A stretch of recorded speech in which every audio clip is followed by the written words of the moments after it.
कि कलयुग में आपको ना कोई यज्ञ करना है, ना कोई जप करना है, ना कोई, आप बस मन से प्रभु को याद कीजिए, नाम जाप कीजिए। ये सबसे बड़ा भूमि पे हमको आने के लिए, हमको जो मेरा सबसे सुप्रीम लॉर्ड है वो मेरी माँ है, पर मेरा जो आत्मा का संबंध है, जो मेरा साइकिल बाय साइकिल चल रहा है, वो हमारे पिता है। एक माता इस जीवन के लिए सबसे बड़ा देवता है, एक पिता इस हमको मोक्ष तक प्राप्त करवाने के लिए सबसे बड़ा देवता है। हम माता, अगर आप भौतिक जीवन का यात्रा की बात कीजिएगा तो उसमें माँ सुप्रीम है। अगर आप आध्यात्मिक जीवन कहिएगा कि प्रभु को पाने की बात कीजिएगा तो वो पिता के बिना संभव नहीं। इसलिए पिता माया महा ठगिनी हम जाने। तो कैसे मतलब नहीं, इसलिए नहीं कि हमें ये भौतिक सुख सुविधाएं चाहिए, इसलिए नहीं, इतना तो चाहिए कि मानसिक शांति हो। कि कलयुग में हर वो विद्या व्यर्थ है जहाँ का अर्थ नहीं देते। मतलब हर वो विद्या व्यर्थ है जो आपको अर्थ ना दे, मतलब आपको इकोनॉमी ना बढ़ाए। अंततो गत्वा अर्थ की बात आ जाती है, पैसे की बात आ जाती है, लक्ष्मी जी की बात आ जाती है, इनको कैसे प्रसन्न किया जाए? देखो पूरा शुक्र के हाथ में। अच्छा। शुक्र के पास जो ऊर्जा है, जिस वजह से मतलब लक्ष्मी, नाम, यश, लग्जरी, जितनी भी मेटेरियलिस्टिक चीज है जो समाज में यश की बात आए, ये सारा वेनस मतलब शुक्र ग्रह से कंट्रोल होता है। क्या क्या कुछ हद तक सूर्य भी, यश सूर्य का? सूर्य आपको मतलब सामाजिक प्रतिष्ठा और यश में फर्क है। हाँ, सूर्य आपको प्रतिष्ठा दे सकता है। हाँ, प्रतिष्ठा आपका धूमिल भी किया जा सकता है। जैसे कि मतलब सूर्य आपको गवर्नमेंटल जॉब दे दिया तो लेकिन आप उससे 2 नंबर की कमाई नहीं करेंगे। हाँ, आप जैसे कि अब मान लीजिए कि रेड लाइट है तो गवर्नमेंट का ही नियम है कि अभी रेड सिग्नल है तो अभी गाड़ी रुकना चाहिए।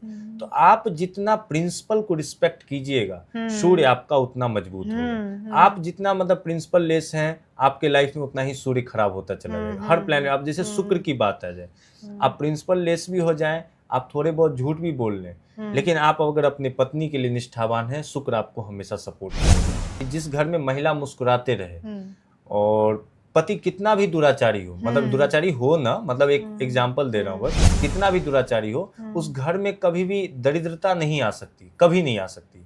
और पति कितना भी गुणवान हो, अगर महिला उस घर में दुखी है तो वहां लक्ष्मी नहीं विराज सकती है। किसी के कुंडली में अगर शुक्र खराब है तो वैवाहिक जीवन में चैलेंजेस आना ही आना है। और सवाल हमारे पास थे वो ये था कि पति को कैसे वश में करें? सबसे अच्छा जोड़ी ज्योतिष में जो कहा गया है, पानी और आग का कहा गया है।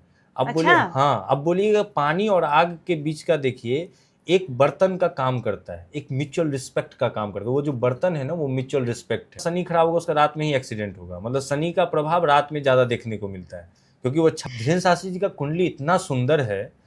आप मतलब ये देखिए कि अभी हम शुक्र मंगल की बात कर रहे थे, उनके लाभ स्थान पे शुक्र मंगल का कंजक्शन है और 9th हाउस में सैटर्न केतु का कंजक्शन है। ये सैटर्न केतु का कंजक्शन ना बहुत पावरफुल कंजक्शन में से एक आता है। इस व्यक्ति के पास क्षमता है कि ये दुनिया बदल सकता है। जैसे धीरेन्द्र जी दुनिया के बारे में पर्चा लिखते हैं, भगवान भगवत का इतना कृपा है। एक ज्योतिषी उनके बारे में ये प्रेडिक्शन जरूर देना चाहेगा कि गुरु का महादशा है, धीरेन्द्र जी यश बहुत मिलेगा, कोई दिक्कत नहीं है। शनि का महादशा आएगा, थोड़ा सा थमना पड़ेगा, थोड़ा रुकना पड़ेगा, स्पीड रखिएगा। ये भी कह सकता हूँ धीरेन्द्र जी के बारे में कि पूर्व जन्म में उन्होंने अल्पायु योग में उनकी मृत्यु हुई है। इस जन्म में इनकी आयु भी बहुत लंबी है। कुंडली में तो उनका शुक्र जरूरत से ज्यादा अच्छा है इसमें। और देखिए बिना शुक्र का आप यश नहीं प्राप्त कर सकते हैं। एक जया दीदी ही नहीं, चाहे शास्त्री जी की बात करें या कोई भी व्यक्ति जिसको आप मान रहे हैं कि ये फेमस पर्सनालिटी में आता है, उसके पीछे शुक्र है, उसके पीछे शुक्र है। विदाउट शुक्र आपको यश नहीं मिल सकता है। ना है कि शुक्र हर कोई व्यक्ति अच्छा कर सकता है, ऐसा नहीं कि नहीं। आप महिला का सम्मान कीजिए। 12 वर्ष से छोटी कन्याएं जो भी दिखे, चाहे वो आपकी शत्रु की बेटी क्यों ना हो, पर आपको उसके लिए ममता हमेशा रहना चाहिए। आपका उस मतलब अगर मान लीजिए आप किसी व्यक्ति के खून के प्यासे हैं, उसने आपका इतना भारी नुकसान किया, फिर भी उसकी छोटी बच्ची है, आपका उसके प्रति वो सम्मान होना चाहिए, वो कि आप एक भगवती को देख रहे हैं। अच्छा। आपका शुक्र कभी बुरा नहीं होगा। आज की डेट में आप देखते होंगे डाइवोर्स बहुत ज्यादा हो रहा है। इस अगर मान लीजिए कुंडली में शुक्र और बृहस्पति दोनों पीड़ित हैं, 1 लाख उपाय कर लिया, रेमेडी कर लिया, फिर भी वैवाहिक जीवन में क्लेश चल रहा है, रामबाण उपाय बता रहा हूं। आषाढ़ नवरात्रि और माघी नवरात्रि जो जनवरी के टाइम में, जून के टाइम में होता है, गुप्त नवरात्रि को संज्ञा जिसको दिया गया, इसमें दोनों दाम्पत्य जीवन अगर जमीन पे मतलब 9 दिन मतलब सोए और दोनों दाम्पत्य जीवन दुर्गा सप्तशती का पाठ करें और नहीं तो सिद्ध कुंजी का मंत्र का उसका पाठ कर लें। अगर 3 नवरात्रि पूरते पूरते उनके वैवाहिक जीवन में मिठास नहीं आया तो आप जो कहो, मतलब पीते हैं, यूरिन से रिलेटेड प्रॉब्लम आ रहा है तो आप समझिए कि आपका शुक्र खराब है, कोई पिता नहीं बन पा रहा है या फिर मान लीजिए कि कंसीव नहीं हो पा रहा है, तो ये सब में शुक्र का रोल अहम है और शुक्र हमेशा आपका अच्छा होना चाहिए। तो इसके लिए जैसे कि मेरे हिसाब से नवरात्रि सबसे बेस्ट चीज है। अगर आप रोज दिनचर्या में पूजा वंदना नहीं करते हैं तो, रोज करते हैं तब तो कोई दिक्कत नहीं, अगर रोज नहीं करते हैं तो आपको नवरात्रि में विशेष लाभ इसका उठाना चाहिए। अब इंडिया पाकिस्तान का वार देख लो, ये वार अभी खत्म नहीं होगा, ये वार चलेगा और इसका प्रबल रूपेण आपको 2026 में देखने को मिलेगा। अच्छा। हाँ, क्योंकि अभी क्या था कि शनि राहु का कंजक्शन था, वार हुआ, विराम अभी कहने के लिए लगा, विराम नहीं लगा हुआ नहीं है। हाँ, वार होगा ही होगा। और दूसरी बात क्या है कि ये सिर्फ इंडिया और पाकिस्तान की बात नहीं है, ये पूरे विश्व स्तर के लिए माना जाएगा। कहते हैं विधाता के लिखे को कोई नहीं मिटा सकता, कहते तो ये भी हैं कि विधाता ने क्या लिखा है ये विधाता के सिवा कोई नहीं जानता। लेकिन रुकिए, कहते हैं कि इसी विधाता ने ज्योतिषों की भी एक बड़ी फौज खड़ी कर रखी है हमारे आपकी सहायता के लिए। जी हाँ, ज्योतिष एक ऐसा शास्त्र है जो आपके जीवन की दुविधाओं को मिटा सकता है और अगर मिटा नहीं सकता तो कम तो कर ही सकता है। हमारे बीच मौजूद है एक ऐसा युवा चेहरा जो बहुत कम उम्र में ज्योतिष के पटल पे छा चुके हैं। स्वागत करिए ज्योतिषाचार्य शिवेश झा जी का। धन्यवाद। शिवेश जी सिर्फ इस क्षेत्र में नहीं लगे हुए हैं, दरअसल इनकी पीढ़ियां, इनके पिता, इनके पितामह और भी लोग ज्योतिष के रास्ते को गुंजायमान करते आ रहे हैं, लोगों की सहायता करते आ रहे हैं। शिवेश जी, आज का ज़माना, जब आजकल की पीढ़ी आईटी करके या फिर इंजीनियरिंग या कंप्यूटर वगैरह में आगे करके यूएस भागने के सपने देखती है, आपने अपने परिवार की उस पुरानी विधा को अपनाने का क्यों सोचा? मैम, इसमें क्या है कि एक होता है कि व्यक्ति जीवन में जब खुद अनुभव करता है तो उसको वो चीज़ ज़्यादा रिलेट करता है। मेरे पिताजी वेद के प्रोफेसर, दादाजी एक ज्योतिषी, मतलब एक घर में एक पंडितों का माहौल, पर खुद में एक क्या है ना कि मैं थोड़ा लॉजिकल टाइप का व्यक्ति, मतलब जब तक खुद पे नहीं होगा तब तक उस चीज़ को एक्सेप्ट नहीं करना। तो वो उनका प्रेडिक्शन कि ये समय में ऐसे होता है, इस समय में ऐसे होता है, मैं देखता था कि लोगों का इनके प्रति फेथ है और लोग आते थे, अपनी पत्रियाँ दिखवाते थे और जाते थे, पर मुझे वो बिलीव नहीं था। जब कुछ इंसिडेंट हुआ, वो बोले कि नहीं तुम इस लाइन में जाओगे ही, मैं बोला कि नहीं मैं नहीं जाऊँगा। अंततोगत्वा ये हुआ कि लॉ कंप्लीट करने के बाद मुझे इस विषय में रुचि आई और आज के डेट में मैं ये काम कर रहा हूँ और मेरे द्वारा बहुत लोगों का मतलब एक मार्गदर्शन तरीके से, जैसे कि आप एक देखने का दृष्टि होता है। ज्योतिष को एक वेद में ना नेत्र का दर्जा दिया गया है। जैसे हमारे शरीर में आँख का एक रोल है कि आँख से हम सामने चीज़ देख रहे हैं, कुछ चीज़ होता है जो हम आँख से नहीं मन से देखते हैं, मन की दृष्टि से। तो मन का दृष्टि जो है वो एक तरह से मन का दृष्टि, आत्मा का दृष्टि वो सबके पास है। लेकिन आप ज्योतिष से ये चीज़ देख सकते हैं कि कल आपका समय कैसा जाने वाला है, उसके लिए हम क्या सचेत हो सकते हैं। अब मन से तो हम ये नहीं देख, रोड पे चल रहे हैं, अब आगे पानी है कि गड्ढा है, ये मन से नहीं पता चलेगा, उसके लिए आँख की जरूरत पड़ेगी। ठीक उसी प्रकार ज्योतिष का रोल है कि आने वाला समय आपका कैसा है, ये आप अपने समय पीरियड से उसको एनालिसिस कर सकते हैं और उस पर अपना इम्प्लीमेंट करना। जैसे कि आपको कल चोट लगना है, आपका कल मान लो मंगल केतु का टाइम आ रहा है, 100% मतलब मोस्टली टाइम में ऐसे लोगों को इस फेज में चोट लगता है। अब उस समय आप ये करोगे कि आप घर में रहोगे, थोड़ा जैसे बच्चे हैं युवा पीढ़ी में, तो उनको मैंने गाड़ी चलाने के लिए मना या खेलने को नहीं, थोड़ा, क्योंकि सतर्क इंसान हमेशा मतलब एक बच जाता है, मतलब वो घटनाएं नहीं होती है जो मतलब होनी ज़्यादा रौद्र रूप में हो सकती है। तो वही चीज़ है। तो मतलब ज्योतिष का हम अब एक तरह से उपचार के रूप में काम कर सकते हैं। ये जैसे एक हेमोपैथी दवा होती है ना, जो मतलब आराम से, मतलब ज़्यादा नुकसान भी ना हो और अपना वर्क, ठीक उसी प्रकार ज्योतिष का हमारे जीवन में एक रोल होता है। तो आपका ये कहना है कि ये अंधविश्वास महज नहीं है, बिल्कुल ज्योतिष नहीं। लॉजिकली एक साइंटिफिक पॉइंट ऑफ व्यू रखता है अपना। बिल्कुल। जी। तो ये बताइए कि आज जैसा कि मैंने आपसे पूछा कि आप ज्योतिष की तरफ ही आपने अपना रुझान दिखाया, क्यों नहीं और युवाओं की तरह आपने पैसे कमाने के लिए या विदेश की तरफ जाने के लिए अपना भविष्य सोचा, आपको ज्योतिष में रुचि रही।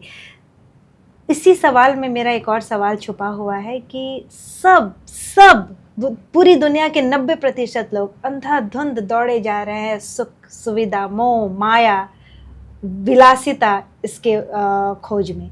कैसे, मतलब कैसे पाया जा सकता है ये? मैम, ज्योतिष एक विषय है जिससे हम अपने लाइफ में मतलब एक टूल्स के तरीके से यूज कर सकते हैं। मतलब जैसे ये हमको हर चीज़ दिलवा सकता है अगर सही से हम इसका जानकारी लें। ज्योतिष हमें विरक्ति नहीं, मतलब ये नहीं बोल रहा है कि हम एक सन्यासी के मार्ग पे हैं या कुछ। ज्योतिष हमको एक, जैसे कि मान लो किसी व्यक्ति को मीठा पसंद है तो मीठा खाने के लिए उसको शक्कर की जरूरत पड़ेगी, तो शक्कर चाहिए। तो व्यक्ति को क्या जरूरत है वो ज्योतिष के माध्यम से जान सकता है कि उसके, अब मान लो कि उसके किस्मत में लिखा है कि वो वाटर एलिमेंट है और वाटर के रास्ते से जाएगा तो वो ज़्यादा तरक्की करेगा, वो बोलेगा नहीं मैं फायर के रास्ते से जाऊँगा, तो वो कभी कामयाब नहीं हो सकता है। तो ज्योतिष से हम सिर्फ ये, मतलब ये जैसे बच्चा जन्मा है, जैसे 12 साल तक बच्चा को हम मतलब ये कहते हैं कि उसके सारी गलतियां माफ है, जैसे ज्योतिष में हर चीज का एक ये। अब जैसे कि उसकी माँ जैसी होगी, मतलब थोड़ा सा मैं टॉपिक से आपको, मतलब इससे आप रिलेट कर लोगे, जैसी उसकी माँ होगी बच्चे का 4 वर्ष वैसा ही चलेगा। मतलब बच्चे का जो किस्मत होता है उसकी माँ के कर्म पे 4 साल निर्धारित होता है। अगर किसी की माँ ने मान लो कोई दुष्कर्म किया है या माँ के द्वारा कोई पाप कृत्य हुआ है, तो उस बच्चे का जन्म से लेकर 4 वर्ष तक उसके जीवन में कुछ न कुछ गड़बड़ रहेगी ही रहेगी। अच्छा। पिता के किस्मत से उसका 4 से 8 वर्ष तक भाग्य डील होता है और 8 से 12 उसके गुरु के कर्म के द्वारा। 12 के बाद उस व्यक्ति अपने कर्म का स्वयं जिम्मेदार है। अच्छा। ये जो 12 साल तक का जो सुख है ये आपका पास्ट कर्मा से ही आपको। हर व्यक्ति अंबानी के यहाँ क्यों नहीं जन्म ले रहा है, हर व्यक्ति एक फिल्म स्टार के यहाँ क्यों नहीं जन्म ले रहा है। उसका भले कितना भी अच्छा व्यक्ति, अगर वो मान लो एक सब्जी वाले के यहाँ जन्म ले रहा है तो उसका कर्म ऐसा था, उसका पास्ट कर्मा में इतना ही अकाउंट बैलेंस था जिसके वजह से उसको वो माँ मिली, वो पिता मिले।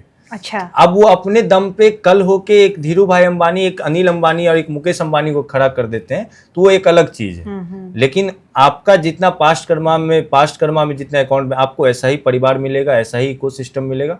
और इतना तो मान के चलिए कि हम लोग का चाहे लोअर क्लास पीपल हो या अपर क्लास पीपल हो, भारतवर्ष में जन्म हो रहा है तो कुछ न कुछ सत्कर्म तो जरूर किया होगा। जो यहाँ बिल्कुल बिल्कुल सारे जहां से अच्छा हिंदुस्तान हमारा। तो आपने ये कहा कि 12 साल तक हम अपना अकाउंट, जो हमारे अकाउंट में पिछले जन्मों का बैलेंस है वो चल हमारे माता पिता अवश्य ही, हम डिसाइड नहीं करते, वो तो विधाता। बिल्कुल। तो क्या ये मुमकिन है कि 12 साल के बाद हम अपना भविष्य अपने कर्मों से बदल सकें? मतलब कई लोग ये कहते हैं कि मैं तो इतनी मेहनत करता हूँ, इतना कुछ, लेकिन मेरा तो किस्मत ही साथ नहीं देता। अगर आपको एक सही ज्योतिषी मित्र मिल गया तो आप जरूर। बिल्कुल। बिना ज्योतिष, एक ज्योतिषी मित्र के आप बोलिएगा नहीं हम अपने कर्म से बदल लेंगे। अब तुक्का फिट बैठ गया कि आप वाटर एलिमेंट है, वाटर एलिमेंट वर्क में काम कर रहे हैं तो किस्मत आपका अच्छा, भले आप क्रेडिट अपने आप को दे दें, लेकिन एलिमेंट जान लेना कि आपके अंदर क्या ऊर्जा है, क्या शक्ति, आप किस दिशा में आगे बढ़ सकते हैं, ये बिना एक ज्योतिष मित्र के बिना संभव नहीं। अच्छा। हाँ। तो एक सही गाइडलाइन आपको अगर बिल्कुल। तो कैसे, मतलब युवा पीढ़ी ही नहीं, बहुत सारे लोगों का, हर कोई चाहता है कि भैया, कहते हैं निर्धनता से बड़ा अभिशाप कोई नहीं, कुछ नहीं। निर्धन, गुनी से गुनी व्यक्ति भी अगर उसके हाथ में 10 पैसे नहीं हो तो फिर वो फ्रस्ट्रेट हो जाता है। वो अच्छा से अच्छा पढ़ा लिखा व्यक्ति गालियों की भाषा फ्रस्ट्रेशन में बोलने लगता है, अपनी पत्नी को, बच्चों को बुरा बर्ताव, जैसा कि हम देखते हैं समाज में, ये करने लगता है। तो फिर कैसे, कौन से ग्रह इसके पीछे कारक हैं? कैसे हम अपने घर में कम से कम इतना तो करें कि हमारा वैवाहिक जीवन या हमारे बच्चे आराम से रह सके घर में? बहुत अच्छा सवाल अब किया आपने। आप अगर अपने सराउंडिंग में देखिएगा, जैसे मिथिला हो गया, बनारस हो गया, या फिर जैसे 5 स्टेट का मैं नाम लेता हूँ, मैं ये नहीं कहता हूँ कि और स्टेट कमज़ोर हैं या कुछ, लेकिन ये 5 स्टेट ने इंटेलेक्चुअल लेवल में इनका नाम आता था। चाहे मतलब मैं इसको थोड़ा सा हिस्ट्री से रिलेट कर देता हूँ, चाहे आप ब्रिटिश की बात कर लो, मुग़ल की बात कर लो, या जो भी बाहरी आए, ये बिहार, यूपी, छत्तीसगढ़, बंगाल, झारखंड और एमपी को आप ले लो, ठीक है। ये 5 स्टेट आप देखोगे कि ये 5 स्टेट को पे ही चोट डाला गया, क्योंकि ये ना एक इंटेलेक्चुअल भूमिका, यहाँ से ना पूरी दुनिया ज्ञान लेने आते थे। तो हम लोग का ज्योतिष में या किसी भी क्षेत्र में, ये सिर्फ मैं ज्योतिष की ही बात नहीं करूंगा, हर क्षेत्र में हम लोग यहाँ पे मतलब रिच थे। तभी तो वो नालंदा विश्वविद्यालय जला का दिया। बिल्कुल। तो ये इस भूमि को तोड़ना है, ये इन सब का सबसे मेन, अभी भी इसी को तोड़ने के पीछे लगे हुए हैं। आप देखो कि जो आप अगर एंशिएंट इंडिया में जाओगे तो बिहार लीड करता था पूरे इंडिया को, मतलब बिहार नहीं था, आप एक तरह से मगध, नालंदा, वैशाली, मिथिला मान के, आज उसको इस लेवल पे तोड़ दिया गया है। तो क्योंकि मजाक बन चुका है। तो खैर मजाक वो बनेगा नहीं क्योंकि वो किसी पे बोझ बनने के लिए नहीं आया, बोझ उठाने में वो सक्षम है। क्या बात है। लेकिन आप ये चीज मान के चलिए कि आखिर ऐसा इसलिए हुआ क्योंकि आज दिल्ली की भी वो हाल, मतलब पहले जो, क्योंकि जहाँ पे जिस तरह का एक्शन होता है, जैसे महाभारत हुआ, पांडवों को उनका भूमि मिल गया, लेकिन उतने जो भाई मरे, उतने जो ये हुए, मतलब जो भी नुकसान हुआ, हाँ क्षति जो हुआ, अब उसका भी तो भरपाई नेचर में हम जो चीज़ देंगे हमको वो चीज़ रिटर्न में मिलेगा। तो अब उस समय द्वापर का युग था, कलयुग, अब अभी हमारा जो कलयुग का माया है, इन दोनों में अब कलयुग में क्या है ना कि अगर हम इस चीज़ को देखें तो कलयुग में माया का प्रभाव सबसे ज़्यादा है। अगर देखें तो व्यक्ति ना, जैसे कि आप वैवाहिक जीवन का बात किए या कुछ भी, एक बहुत विद्वान व्यक्ति है, बहुत पढ़ा लिखा है, इंटेलेक्चुअल है, पर उसके पास धन नहीं है, हो सकता है कि उसको जो प्रतिष्ठा मिलना चाहिए वो प्रतिष्ठा नहीं मिलेगा। एक बहुत मूर्ख व्यक्ति है, चमक धमक में है, उसके पास अर्थ है, आप उसको बहुत सम्मान दे रहे हो। हमको ये हमको अर्थ का कभी, लक्ष्मी का सम्मान होना चाहिए और है वो, क्योंकि वो अपना सम्मान स्वयं बना लेती है, पर लक्ष्मी से कई 100 गुना ऊपर सम्मान सरस्वती का। और आप देखोगे कि जिनका सरस्वती बहुत ऊंचा रहेगा वो कलयुग में कभी उनके पास लक्ष्मी नहीं रहेंगी उस हिसाब से। अब क्योंकि वो लक्ष्मी को वो महत्व नहीं देंगे, लक्ष्मी वहां पे अधीन होके रह सकती हैं, लक्ष्मी वहां दास बन के रह सकती हैं, लक्ष्मी को कभी वहां पे उस रूपेन नहीं रह सकती जो रूपेन, मतलब एक जैसे एक राजा की रानी है और एक गुरु की गुरुवाइन है, मतलब एक गुरु की जो पत्नी है, आप मान दोनों, हाँ, बिल्कुल, इन दोनों का दर्जा अलग है। अगर राजा युद्ध पे जा रहा है तो उनकी पत्नी, मतलब अगर एक सपोर्टर का काम करती है, एक राज तिलक लगाई, अपने पति की जीत की कामना की, पर एक गुरु की जो, मतलब अगर देखा जाए, जैसे आपने परशुराम जी के बारे में सुना होगा, तो परशुराम जी की जो माँ थी, उनका सर मतलब ये कर दिया गया था, मतलब वो पिता वो उसके पीछे का कहानी है एक। उसके पीछे का ये है कि परशुराम जी की जो माँ है वो गंगा के तट पे गई थी पानी लेने के लिए, मतलब वहाँ पे नदी किनारे, बस वहाँ पे राजा रानी आपस में खेल रहे थे, वो खेल पे उनका दृष्टि चला गया, वो बोले कि तुम्हारा दृष्टि कैसे चला, तुम उस चीज को आनंद कैसे ले सकती हो। तो ये बात पे परशुराम के जितने भाई थे सबको उन्होंने आज्ञा दी कि अपनी माँ का सर काट दो। किसी ने भी ये चीज एक्सेप्ट नहीं किया कि आप मुझे मार दीजिए पर मैं माँ पे हाथ नहीं उठा पाऊंगा।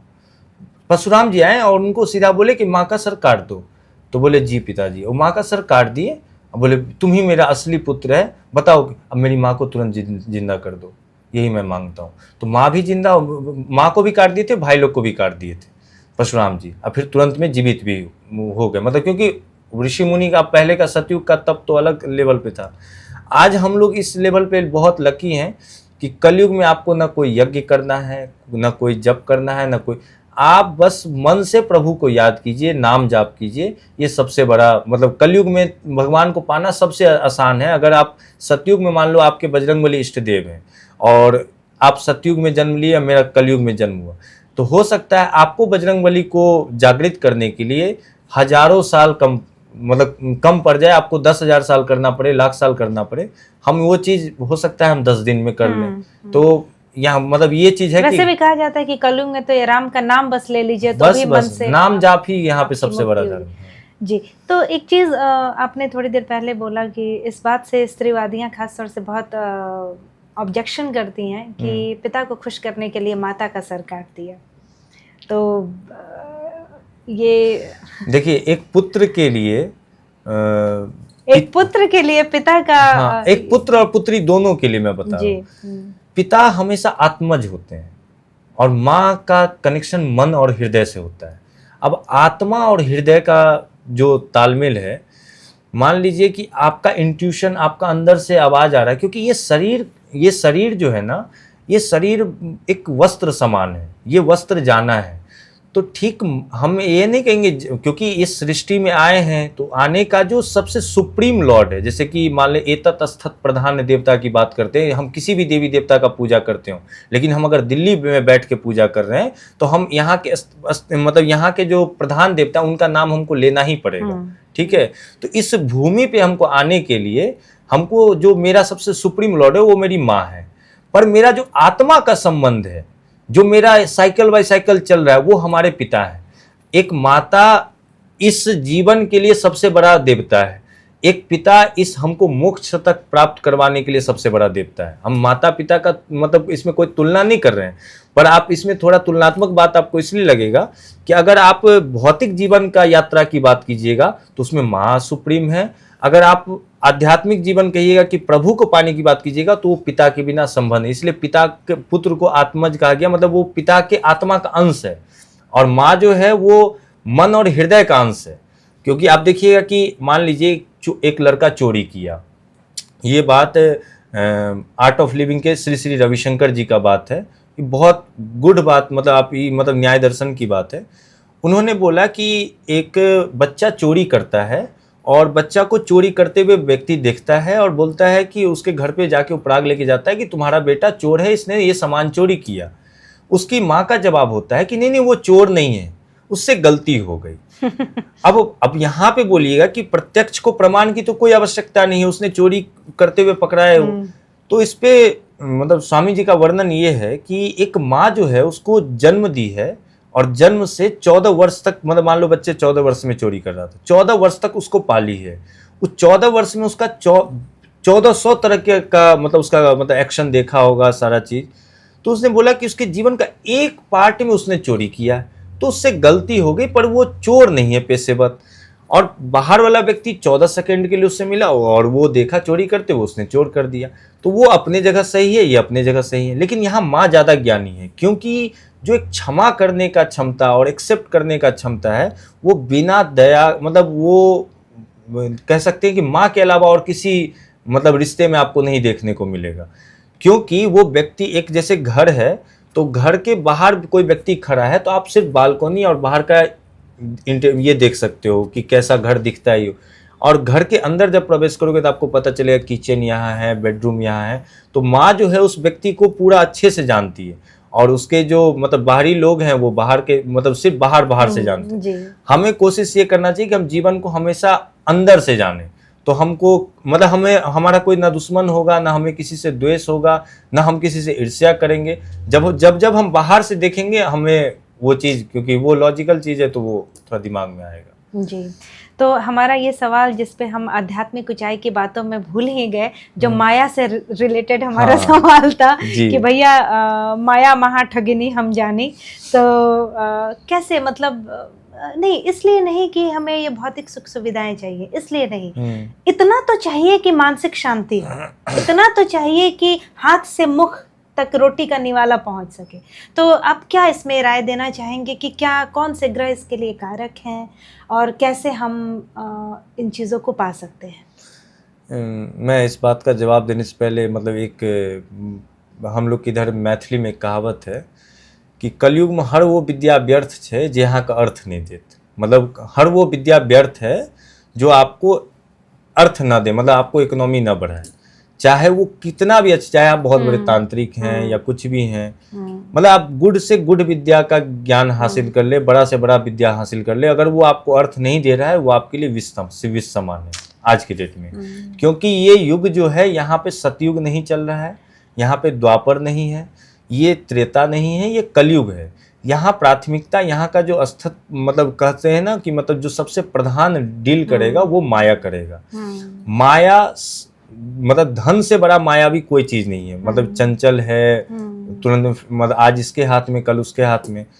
तो आपको ये चीज मान के चलना होगा कि आप मतलब विद्या से धन अर्जित करना, सरस्वती और लक्ष्मी को साथ लेके चलना, ये आज की डेट में एक प्रथम मतलब एक चैलेंज के तौर पे है। पहले के जो विद्वान सब हैं उनके पास ज्ञान है, पर वो ज्ञान से धन कैसे अर्जित करेंगे, उनको लगता है धन अर्जित करना एक पाप है, मतलब हम क्यों उसको बोलें ये।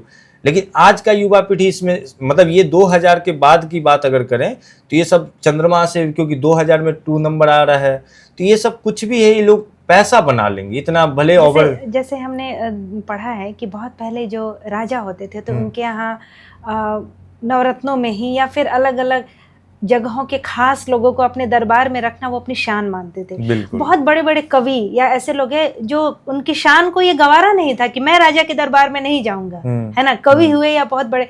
उसी तरह बॉलीवुड के स्टार्टिंग उसमें देखे कि बहुत सारे ऐसे शायर या फिर ये हुए जो बॉलीवुड के लिए लिखना अपनी शान के, मेरे अपनी विद्या का अपमान समझते थे कि नहीं मैं पैसे के लिए नहीं लिखूंगा। सही बात। तो ये आपने सही कहा कि पहले के जमाने में जो गुणी लोग, प्रतिभाशाली लोग होते थे, उनके लिए पैसा एक तरीके से पाप जैसा मतलब है। लेकिन आज की डेट में तो ऐसा नहीं। आज की डेट में तो पढ़ाई लिखाई छोड़ के बड़े बड़े हॉलीवुड स्टार्स को देखिए, मैंने तो 8वीं तक पढ़ाई की या मैंने तो 10th भी नहीं किया, और वो सब कमा रहे हैं और उन्हें कोई अफसोस नहीं है। कहते हैं कि सचिन तेंदुलकर का भी एग्जांपल दिया जाता है कि पढ़ाई में कुछ मतलब, तो यहाँ पे अंततोगत्वा अर्थ की बात आ जाती है, पैसे की बात आ जाती है, लक्ष्मी जी की बात आ जाती है। इनको कैसे प्रसन्न किया जाए? देखिए 9 ग्रह में सब ग्रह एक एक चीज आपको देते हैं। जो हमारा सवाल है ये कंट्रोल पूरा शुक्र के हाथ में। अच्छा। शुक्र के पास जो ऊर्जा है, जिस वजह से मतलब लक्ष्मी, नाम, यश, लग्जरी, जितनी भी मेटेरियलिस्टिक चीज है जो समाज में यश की बात आए, ये सारा वेनस मतलब शुक्र ग्रह से कंट्रोल होता है। क्या कुछ हद तक सूर्य भी, यश सूर्य का? सूर्य आपको मतलब सामाजिक प्रतिष्ठा और यश में फर्क है। हाँ, सूर्य आपको प्रतिष्ठा दे सकता है। हाँ, प्रतिष्ठा आपका धूमिल भी किया जा सकता है। जैसे कि मतलब सूर्य आपको गवर्नमेंटल जॉब दे दिया, तो लेकिन आप उससे 2 नंबर की कमाई नहीं करेंगे। हाँ, आप जैसे कि अब मान लीजिए कि रेड लाइट है, तो गवर्नमेंट का ही नियम है कि अभी रेड सिग्नल है तो अभी गाड़ी रुकना चाहिए। तो आप जितना प्रिंसिपल को रिस्पेक्ट कीजिएगा, सूर्य आपका उतना मजबूत होगा। आप जितना मतलब प्रिंसिपल लेस हैं, आपके लाइफ में उतना ही सूर्य खराब होता चला जाएगा। हर प्लान, आप जैसे शुक्र की बात आ जाए, आप प्रिंसिपल लेस भी हो जाएं, आप थोड़े बहुत झूठ भी बोल लें, लेकिन आप अगर अपने पत्नी के लिए निष्ठावान हैं, शुक्र आपको हमेशा सपोर्ट करेगा। मतलब कहने का मतलब, तो हमारे दर्शकों के लिए ये ध्यान देने वाली बात है कि अगर आप अपनी पत्नी के लिए निष्ठावान हैं, लॉयल हैं, वफादार हैं, तो शुक्र आपका साथ देगा। तो पैसे के लिए अपनी पत्नी का साथ जी गुरु जी, आगे। तो अब जैसे शुक्र को मतलब देखिएगा कि जिस मतलब ये कहावत पुराने लोगों से कि जिस घर में महिला मुस्कुराते रहे और पति कितना भी दुराचारी हो, मतलब दुराचारी हो ना, मतलब एक एग्जाम्पल दे रहा हूँ बस, कितना भी दुराचारी हो, उस घर में कभी भी दरिद्रता नहीं आ सकती, कभी नहीं आ सकती। और पति कितना भी गुणवान हो, अगर महिला उस घर में दुखी है तो वहां लक्ष्मी नहीं विराज सकती है। ये एकदम कटु सत्य बात है। और अगर कहीं पे लक्ष्मी जी पहले से मौजूद हैं और वो बोलेंगे नहीं इस बात को मैं नहीं मानता, तो आप ये समझो कि यहाँ पे पुराना अकाउंट, पास्ट कर्मा का अकाउंट बैलेंस बचा हुआ है, वहाँ लक्ष्मी है, वो उससे वृद्धि नहीं होगा, आप डाउनफॉल जाओगे, ऊपर नहीं जा सकते हो। अच्छा। अगर आपको आगे अपना जिस स्टेटस में आप हैं उस स्टेटस से आपको ऊपर जाना है, आपके घर की महिला का खुश रहना उतना ही कंपलसरी है। अब मान लीजिए कि बच्चा कितना भी खराब होता है, माँ तो उसका साथ नहीं छोड़ती है। तो हर रिश्ता में कुछ ना कुछ कमी, ऊंच नीच रहता है। हमको अपना कमी स्वयं देखना है, उस पर अपना वर्क करना है। क्यों विवाह से पहले पत्री मिलान जरूरी है? क्यों आपको प्रेम करने, किसी से प्रेम हो जाता है, प्रेम से आप बोलोगे कि पंडित जी प्रेम हो गया तो मैं उसमें कुंडली थोड़ी जाऊंगा मांगने। लेकिन भाई आपकी जीवन का सवाल है। आप अगर एक नीतिगत डिसीजन, जैसे मान लीजिए कि मैं एक छोटा सा उदाहरण देता हूँ कि एक क्लास 12th का लड़का है, उसको प्रेम होता है। वो उतना चेतनावान नहीं है, बस इतना माया में आया कि हाँ एक अपोजिट जेंडर से प्रेम होता है। वो उसकी गर्लफ्रेंड को कोई देख ले वो खून कर दे, इतना उतावला खून है। वही मिडिल क्लास का लड़का जो 12वीं में प्रेम किया था, जिसकी गर्लफ्रेंड को कोई देख ले तो वो खून करने पे उतारू हुआ था, आज वही 35 साल का हो गया है, 2 बच्चे के साथ है और यहाँ से बिहार ट्रेवल कर रहा है। और हमारी रेलवे की स्थिति तो इतनी अच्छी, जिसका प्रशंसा जितना करो कम ही पड़ जाए। अब वो चाह रहा है कि 10 पुरुष के बीच में उसकी पत्नी खड़ी है, कोई उधर से धक्का दे रहा है, कोई उधर से धक्का दे रहा है, फिर भी उसको जरा सा गुस्सा नहीं आ रहा। वो चाह रहा है कहीं उसको सीट मिल जाए, वो बैठ जाए। ठीक है, तो उसकी समय के साथ उसकी प्रेम की जो ये है, आप देखिए कितना बदलाव हुआ है। नहीं, वैसे भी कहा जाता है प्रेमिका को थोड़ा ज्यादा तवज्जो दी जाती है बजाय पत्नी। मतलब कहते हैं कि गंगा तो शीश पे निवास करती हैं और पार्वती कह सकते हैं। मतलब वो अब देखिए राधा कृष्ण का ही देख लीजिए, और मतलब माता रानी का ही वो रूप है। लेकिन अगर एक अमर है एक जगत में, हाँ, तो वो चीज तो है। बहरहाल हम थोड़ा विषयांतर हो गया हमारा, हम शुक्र पे थे। हाँ, तो कैसे शुक्र को हम इतना प्रसन्न रखें कि आपने जैसे बताया कि अपने घर की स्त्री को आप खुश रखिए, उसको उस पे यातनाएं ना करिए, आप उसको इज्जत दीजिए, उसका आदर करिए, तो आपका शुक्र। इसके अलावा क्या? इसके अलावा जैसे कि मान लीजिए कुंडली में शुक्र खराब है जी, तो एक चीज तो मान के चलिए कि आपका वैवाहिक जीवन में दिक्कत आना है। अच्छा। किसी के कुंडली में अगर शुक्र खराब है तो वैवाहिक जीवन में चैलेंजेस आना ही आना है। और तो जैसे कि क्षमा चाहूंगी 1 मिनट, जैसे कि हमारे और क्या चल रहा है, हमने पहले भी आपके सवाल मांगे थे, तो सवालों में ज्योतिष से रिलेटेड सवालों में सबसे ज़्यादा जो सवाल हमारे पास थे वो ये था कि पति को कैसे वश में करें। तो या फिर पत्नी, आज ये तो नीले ड्रम के कांड के बाद पत्नी को वश में करने का भी सवाल बहुत ज़्यादा आ रहा है। तो ये मतलब शुक्र की खराब स्थिति के कारण वैवाहिक जीवन, आप ये कहना चाह रहे हैं कि डिस्टर्ब होता है? नहीं, ड्रम वाला चीज से तो शुक्र से कोई लेना देना नहीं है वो तो। हाँ, ये देखिए पापक ग्रह, देखिए कुंडली में क्या होता है ना कि जैसे हर हाउस का एक रिलेशन, मतलब हर हाउस ना एक रिलेशन को रिप्रेजेंट करता है। जैसे कुंडली में 12 हाउस होती है, मतलब वैदिक कुंडली के, तो लग्न हमको रिप्रेजेंट कर, उसी तरीके से पार्टनर हाउस 7th हाउस होता है। और हर चीज, कोई भी हाउस, जैसे हम हैं तो मेरा 7वां घर मेरी पत्नी है, तो मेरा 4था घर अगर मेरी माँ है तो 10वां घर मेरे पिता है। तो हर हाउस से ना उसके 180 डिग्री पे जो हाउस आ रहा है, हर हाउस से 7वां हाउस उस चीज का पूरक का काम करता है। अच्छा। तो मेरे अंदर जो कमी है वो मेरा पार्टनर पूरक का काम करेगा। तो इसीलिए कहा गया है कि सेम ऊर्जा में विवाह मतलब एक तरह से नहीं होना चाहिए। मतलब जो आप में कमी है वो आपके पार्टनर फुलफिल करती हो, तो वो एक अच्छा जोड़ी माना गया। कुंडली मिलान में ये चीजें ज्यादा ये चीज, हाँ। सेम, और कहते हैं पानी में पानी मिलाएंगे या दूध में दूध मिलाएंगे तो क्या बनेगा, कुछ नहीं। लेकिन पानी में अगर आप सुगंधित चीजें मिलाते हैं, मीठी चीजें मिलाते हैं तो शरबत बनता है। तो कुंडली मिलान के समय इसका ध्यान रखना चाहिए कि पार्टनर में वो चीजें हो जो आप में जिसकी कमी हो। आप यही कहना चाह रहे हैं जी। अब जैसे पानी में इत्र मिलाने की आपको, अब यहाँ पे देखिए सबसे अच्छा जोड़ी ज्योतिष में जो कहा गया है, पानी और आग का कहा गया है। अब बोलिए, हाँ, अब बोलिएगा पानी और आग के बीच का देखिए, एक बर्तन का काम करता है, एक म्यूचुअल रिस्पेक्ट का काम करता है। वो जो बर्तन है ना, वो म्यूचुअल रिस्पेक्ट है। चंद्रमा के बिना सूर्य का महत्व नहीं है, सूर्य के बिना चंद्रमा का महत्व नहीं है। बिल्कुल। सूर्य पिता का कारक है, चंद्रमा माँ का कारक है। चंद्रमा जल तत्व को रिप्रेजेंट करता है, सूर्य अग्नि तत्व को रिप्रेजेंट करता है। सूर्य हमको ये सिखाता है कि हमको डिसिप्लिन में कैसे रहना है, चंद्रमा हमको ये सिखाता है कि हमको इमोशनल बैलेंस कैसे बना के चलना है। ठीक है, जितना ही दिन का महत्व है उतना ही रात का महत्व है। यही शनि देव को कर्म फलदाता बनाया गया सिर्फ इसी वजह से कि सब चीज का इंपॉर्टेंस अपना होता रहे। आज अगर देखा जाए तो सूर्य के पास 2 पत्नी, जैसे देवी संज्ञा और छाया।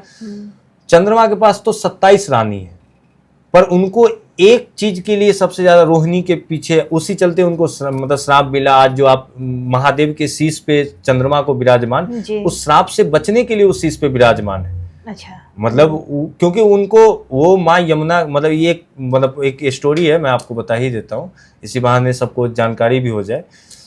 शनि देव की एक भाई एक बहन, जो शनिदेव की माँ है छाया, उनसे पहले एक उनकी माँ थी माँ संज्ञा। उस माँ से यम और यमी का जन्म है, मतलब यमराज और यमुना का जन्म हुआ। यमुना के साथ चंद्रमा का दुष्व्यवहार हुआ सूर्यदेव को मतलब झांसा में रखते हुए कि मुझे यमुना पसंद है, और सूर्यदेव फिर शादी तुड़वा दी कि नहीं, यमुना के साथ चंद्रमा के शादी नहीं करवाएंगे, क्योंकि ऑलरेडी राजा दक्ष की 27 बेटियों के साथ इनका विवाह हो चुका है। तो चंद्रमा को यमुना माँ इतना पसंद थी कि वो माँ यमुना को कैद कर लिए, मतलब अच्छा। अपने चंद्रलोक में। तो सूर्यदेव उनको सुबह में पनिशमेंट, क्योंकि सूर्य क्या है, डिसिप्लिन। अब सूर्योदय होगा तब जाएंगे। शनि का क्या है, शनि जितना भी देखिएगा जिसका शनि खराब होगा उसका रात में ही एक्सीडेंट होगा, मतलब शनि का प्रभाव रात में ज़्यादा देखने को मिलता है, क्योंकि वो छाया पुत्र हैं। तो ये शनि देव चंद्रमा को पनिशमेंट देने के लिए गए कि आपने ऐसा कर्म किया, इसके लिए मैं आपको दंड दूंगा, और आप ब्रह्मा के पुत्र हो या किसी के पुत्र हो, पनिशमेंट सबके लिए मिलेगा, क्योंकि मैं कर्म फलदाता हूँ। तो एक है ना कि जैसे कि दुनिया में जब भी कुछ, अगर हम नीतिगत बात करें तो महादेव बीच में आ जाते हैं, ठीक उसी प्रकार चंद्रमा को बचाने के लिए महादेव मतलब अपने शरणागत दे दिए कि यहाँ तुम रहो, यहाँ सेफ रहो, सुरक्षित रहोगे। लेकिन अब उसी वजह से उनको जीवन भर ये अमावस्या और पूर्णिमा का जो कल्चर बन गया, ये उसी चीज का उनके लिए मतलब एक तरह से समझिए कर्मफल मिल गया कि चंद्रमा वाला जो भी व्यक्ति होगा वो महीने का 15 दिन बहुत प्रसन्न रहेगा, महीने का 15 दिन वो थोड़ा इमोशनल अनबैलेंस रहेगा। और ये भी कहा जाता है कि जिनका चंद्रमा खराब होता है, मतलब डिप्रेशन या इस तरह मानसिक व्याधियां, ये सब लोगों को, क्योंकि हमारे कुंडली में ना सबसे ज्यादा प्रभाव रखने वाला कोई ग्रह है तो वो चंद्रमा है। और चंद्रमा, और जैसे हम लोग शुक्र पे बात कर रहे थे, चंद्रमा शुक्र परम मित्र। अगर किसी की कुंडली में मान लो चंद्रमा शुक्र लग्न में बैठ गया है, वो व्यक्ति इतना सुंदर होगा, इतना आकर्षित होगा, और कह सकते हैं कि मतलब दुश्मन भी उसका पीठ पीछे प्रशंसा करे, क्योंकि चंद्रमा इमोशनल है। वो अपना किसी के भी जगह में इमोशनल अपना प्लेस बनाता है, किसी के भी जगह दिल में वास करता है। शुक्र के साथ हर प्लैनेट का अपना एक कनेक्शन है, जैसे कि शुक्र जिस प्लैनेट के साथ बैठेगा वो एक प्रभाव देता है।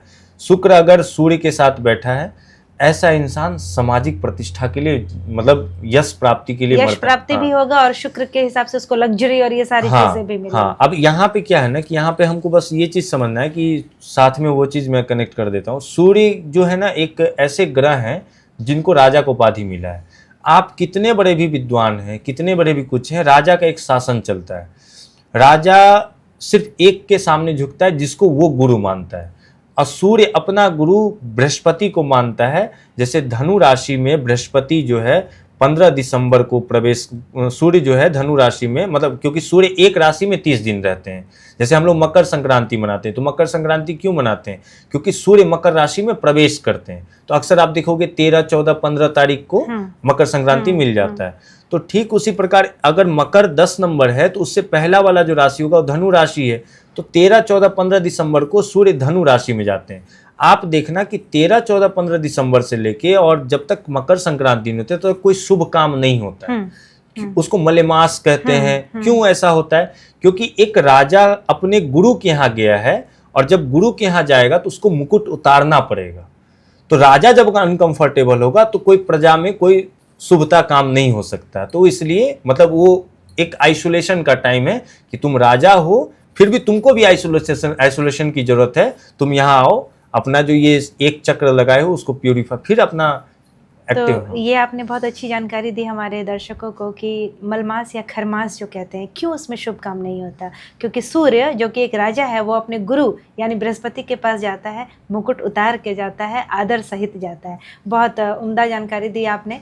तो जी आगे बढ़िए। अब जैसे कि मैंने प्लैनेट की बात कर रहा था, तो सूर्य के साथ कि अगर किसी का शुक्र का प्लेसमेंट है, सूर्य शुक्र का कंजक्शन अगर आपके कुंडली में है, तो आप ये बात मान के चलो कि शुक्र जैसे संगीत हो गया, फिल्म लाइन हो गया, या ब्यूटिशियन का जो भी, तो इस व्यक्ति को ना ऐसे सब चीज़ से रुचि रहता है। मतलब संगीत से कह लो, कला से जुड़ा हुआ चीज़, और व्यक्ति निपुण भी होता है इसमें।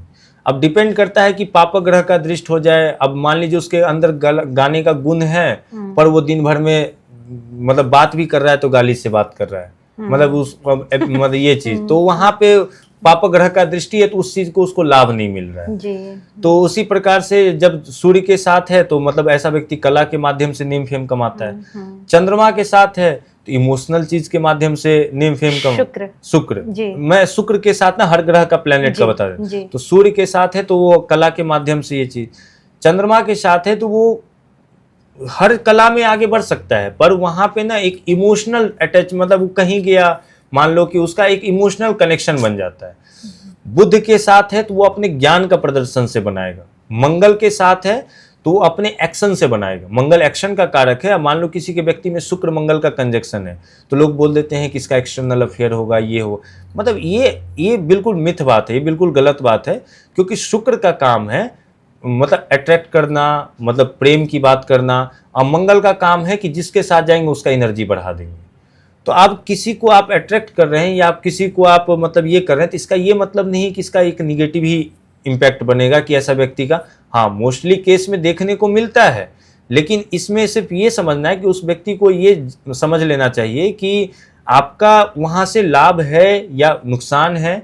क्योंकि आप जितने चरित्रवान होंगे आपका भविष्य उतना ज़्यादा समृद्ध और उतना सशक्त रहेगा। तो अभी ये इन बातों से अभी आजकल बहुत चर्चा में है अपने तेज प्रताप भैया जी। तो उनको तो मतलब इन्हीं सारे अलग अलग उसमें रूपों में पाए जाते हैं। कभी श्याम बन के, कभी राम बन के दिखते हैं, कभी शिव बन के बैठे रहते हैं। तो उन्हें तो निकाल दिया गया है पारिवारिक उससे, हाँ परिवार से उनको निकाल दिया गया। राजनीति से भी 6 सालों के लिए निष्कासित कर दिया गया है। अब देखिए इंटरनल बात क्या है ये तो हम आप नहीं, मतलब हमें तो आप जो बताया गया है जो मतलब मीडिया के थ्रू तो वो चीज़ हम जान।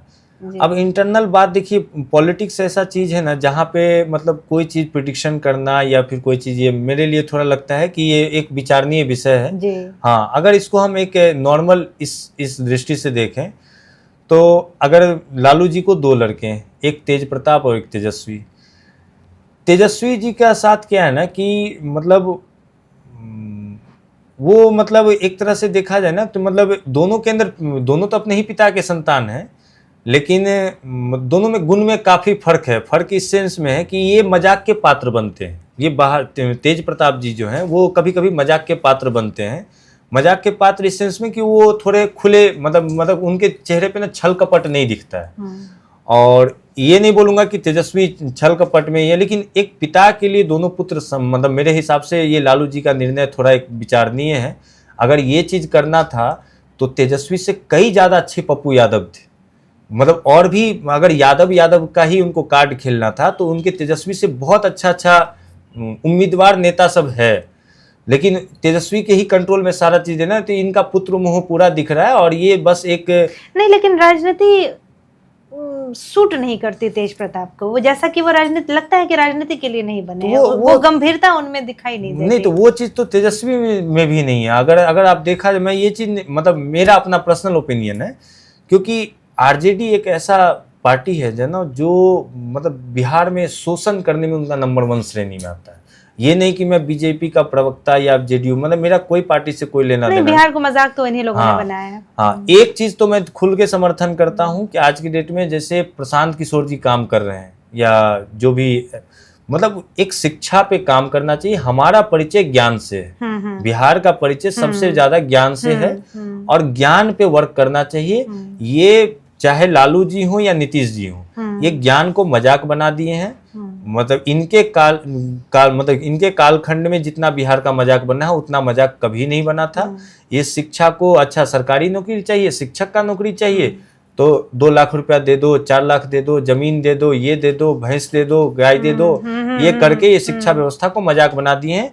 आज अगर बिहार के आप स्कूल में चले जाओ, अब थोड़ा बहुत तो वर्क कर रहे हैं, लेकिन इतना बात मैं अभी भी कह सकता हूँ कि 70% बेसिक एजुकेशन जो होता है वहाँ के गवर्नमेंट के वजह से खराब है। अगर बेसिक एजुकेशन ठीक कर दिया जाए तो इनको कोई आरक्षण, किसी तरह का सपोर्ट कर, ये खुद ये दुनिया का बोझ उठाने में सशक्त है, इनका कोई क्या ये करे। तो शुक्र और मंगल के संयोजन से हमें इनका एग्जाम्पल याद आया था। तो और ग्रहों का, अब जैसे शुक्र और मंगल का कंजक्शन को लक्ष्मी नारायण योग कहते हैं।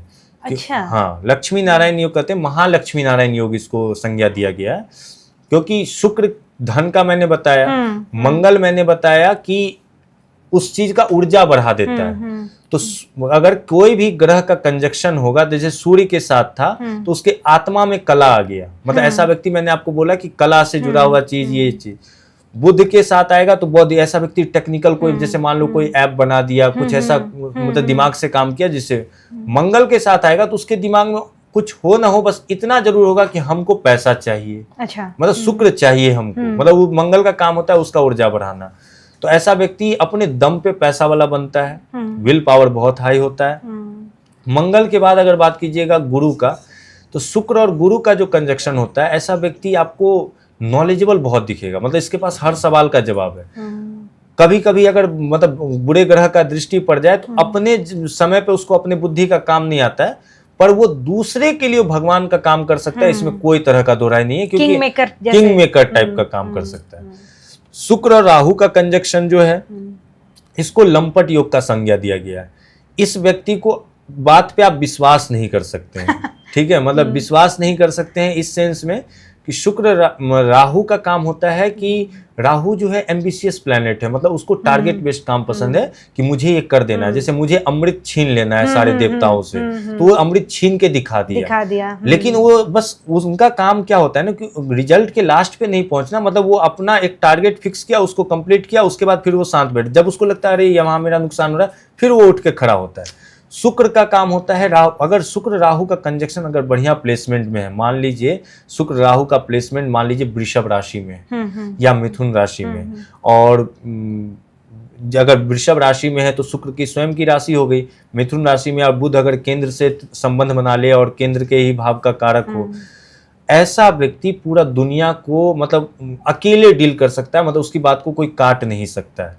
और यही शुक्र राहु मान लीजिए 12th हाउस में है, और मान लीजिए मीन राशि में शुक्र उच्च का है, राहु नीच का हो गया, और कुंभ लगन की कुंडली है, ऐसे व्यक्ति के लाइफ में आप देखोगे कि कितने अफेयर चल रहे हैं, क्या मतलब हर चीज का दुष्परिणाम, मतलब ये चीज मतलब ये है उसमें। तो अब हम उस ऊर्जा को किस रूप में लेते हैं। अब शुक्र केतु का कंजक्शन को कहा गया है कि ऐसा व्यक्ति अगर मतलब ठान ले कि हमको तंत्र से या कोई ऐसा चीज स्पिरिचुअलिटी माध्यम से, तो बहुत, लेकिन ऐसे व्यक्ति को अगर उसको तपस्या भी करना है तो तब वो पर्वत पे जाके नहीं करना चाहेगा, वो चाहेगा हम एसी में बैठ के तपस्या करें। अच्छा, ये अपने धीरेन्द्र शास्त्री जी का क्या है, मतलब एसी में बैठ के तपस्या करने से मुझे ख्याल हाँ है। तो ये उस श्रेणी में आते हैं। अब धीरेन्द्र शास्त्री जी का कुंडली इतना सुंदर है, आप मतलब ये देखिए कि अभी हम शुक्र मंगल की बात कर रहे थे, उनके लाभ स्थान पे शुक्र मंगल का कंजक्शन है, और 9th हाउस में सैटर्न केतु का कंजक्शन है। ये सैटर्न केतु का कंजक्शन ना बहुत पावरफुल कंजक्शन में से एक आता है। इस व्यक्ति के पास क्षमता है कि ये दुनिया बदल सकता है। सैटर्न केतु वाला के पास जीवन में एक चीज है कि वो प्रारब्ध में कुछ करेगा, उत्तरार्ध में कुछ करेगा, ये सुनिश्चित है। सैटर्न केतु वो लाइफ के हर चीज को खुद एग्जामिन करता है, वो टेस्टर लेके चलता है, वो चेक करते रहता है यहाँ करंट है या नहीं है, ये उसका सबसे पहला सिंबल है।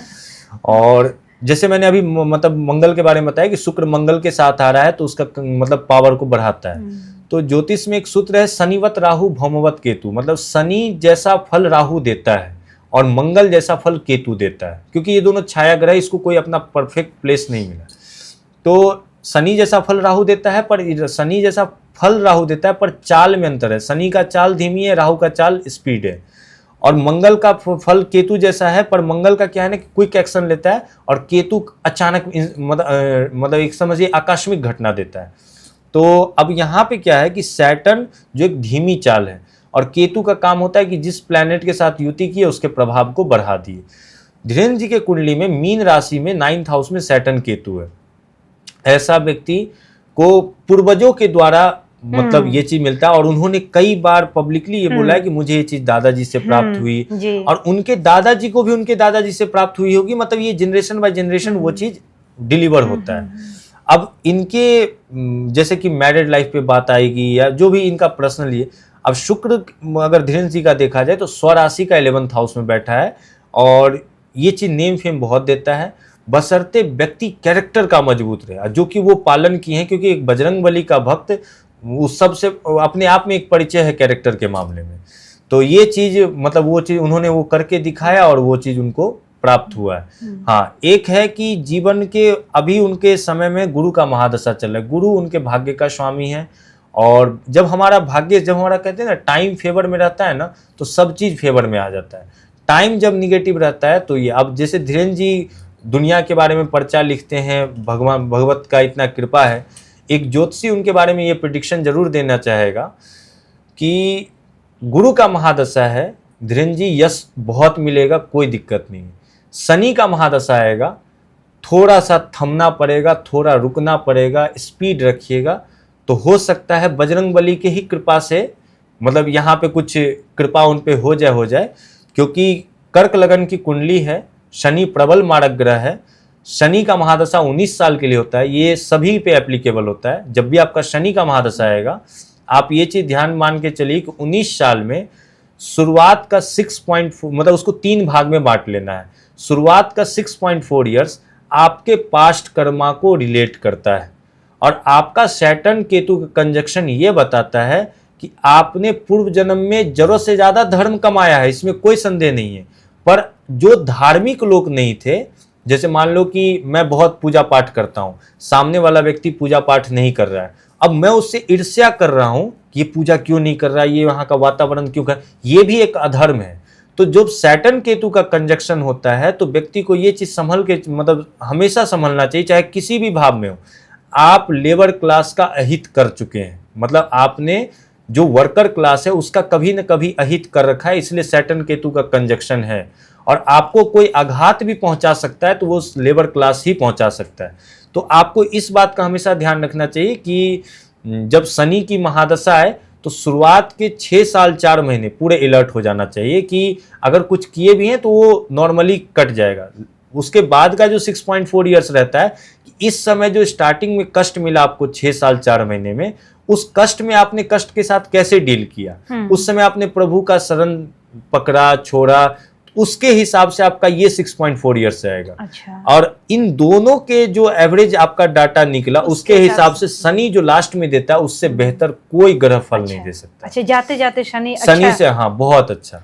तो अगर हमारे चैनल के माध्यम से धीरेन्द्र शास्त्री जी तक हमारे आगंतुक, हमारे गेस्ट, हमारे ज्योतिषाचार्य जी की बात पहुंच रही है तो उनके भले के लिए हाँ तो मतलब महाराज जी से ये चीज़ जरूर कहूँगा कि जब शनि का महादशा है, क्योंकि उनका शायद 4 जुलाई 96 का बॉर्न है, तो एक जब शनि का महादशा आता है ना तो मेरे हिसाब से वो, क्योंकि वो सामाजिक काम भी करते हैं, इसमें कोई लेकिन बहुत कम उम्र में, ये तो मानना पड़ेगा, बहुत कम उम्र में उन्होंने सनातनी चीजों को रिवॉल्यूशन लाने की उनमें क्षमता है, नो डाउट। और मैं ये भी चीज कहूंगा कि पब्लिक पागलों की तरह उनके फैन है। मतलब मैं शास्त्री जी पे कोई तरह का टिप्पणी नहीं, पर एक मतलब बड़े भाई के नाते मैं उनको ये चीज कहूंगा कि उन्होंने ये चीज अर्जित नहीं किया है, उन्होंने ये चीज अर्जित नहीं किया है, उन्होंने ये चीज कोई तपस्या नहीं किया है, ये है उन्हीं का तपस्या, पर वो पास्ट कर्मा तपस्या, इस जन्म का नहीं, इस जन्म का नहीं है। इस जन्म में, क्योंकि पूर्व जन्म में उन्होंने उस लेवल पे काम किया है। पूर्व जन्म में मैं अब जैसे धीरेन्द्र जी का चार्ट देखूंगा तो मैं ये भी कह सकता हूँ धीरेन्द्र जी के बारे में कि पूर्व जन्म में उन्होंने अल्पायु योग में उनकी मृत्यु हुई है। इस जन्म में इनकी आयु भी बहुत लंबी है। शनि की जब महादशा आएगी, अल्पायु में भी उन्होंने इतने तप किए, मतलब हाँ, क्योंकि अब मान लीजिए कोई व्यक्ति 27-28 वर्ष की अवस्था में डेथ कर रहा है, तो 27-28 वर्ष तक के अवस्था में उसका गाइडेंस बहुत बढ़िया है, उसने कोई पाप कृत्य नहीं किया, तो वहां तो सिर्फ पॉजिटिव है ना, वहां तो निगेटिव है ही नहीं। और असली वास्तविकता जीवन जो होता है, जहां पे आप धर्म कमाते हैं, वो 40 वर्ष का ही होता है। अच्छा, मतलब इस जन्म में, क्योंकि आपका कहते हैं ना कि अब इसके पीछे का एक कहानी है। जैसे कहानी ये है कि महादेव ना, मतलब एक उदाहरण के रूप में कहता हूँ, महादेव ना चारों, मतलब मानव को, गधा को, कुत्ता को और उल्लू को, सबको 40-40 वर्ष का आयु दिया। अब बोले जाओ मृत्यु लोक में 40 वर्ष का आनंद लो, अब फिर आओ अपना मोक्ष के लिए अपना अग्रसर हो। तो सबसे पहले पहुंचा गधा, बोलता है महादेव 40 में क्या होगा, सो ये एक दिन हमसे ढोया नहीं जा रहा है, 40 साल ढोना है, खाने को देगा ये वो।